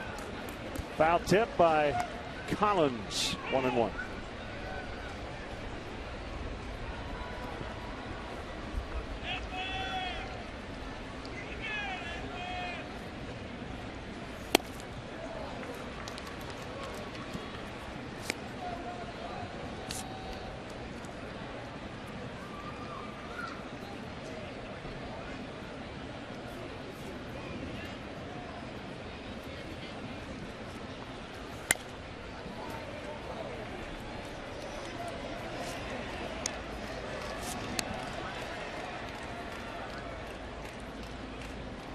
Moving into the bullpen, Travis Wood, his game plan has changed a little bit. He's attacking a lot more with his fastball.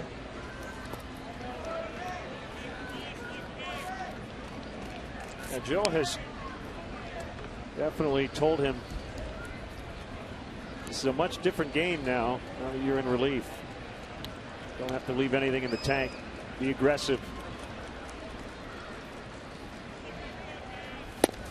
Swing and a miss. There you have it. 1 out here in the 9th. Travis usually sits 89, 90 with that fastball. That one at 94. We may have a little bit of a quick gun here, but still pretty good jump on that heater.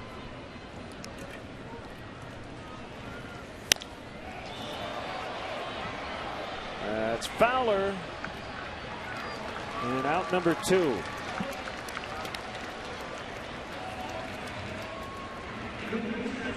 Holiday.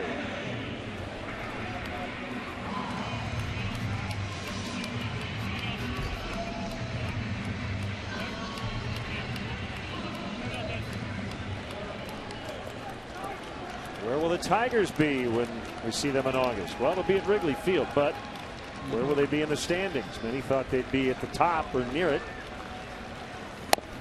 And even though they are over 500, you'd have to say kind of a disappointing 60-game start, 31-29. Good enough for only 3rd in their division currently.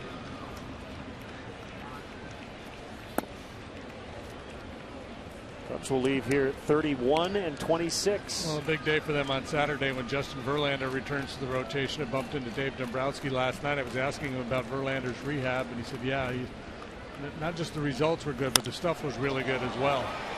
High deep drive, left center. Coughlin now in a couple of steps. Cubs win. Cubs win, and they split the series.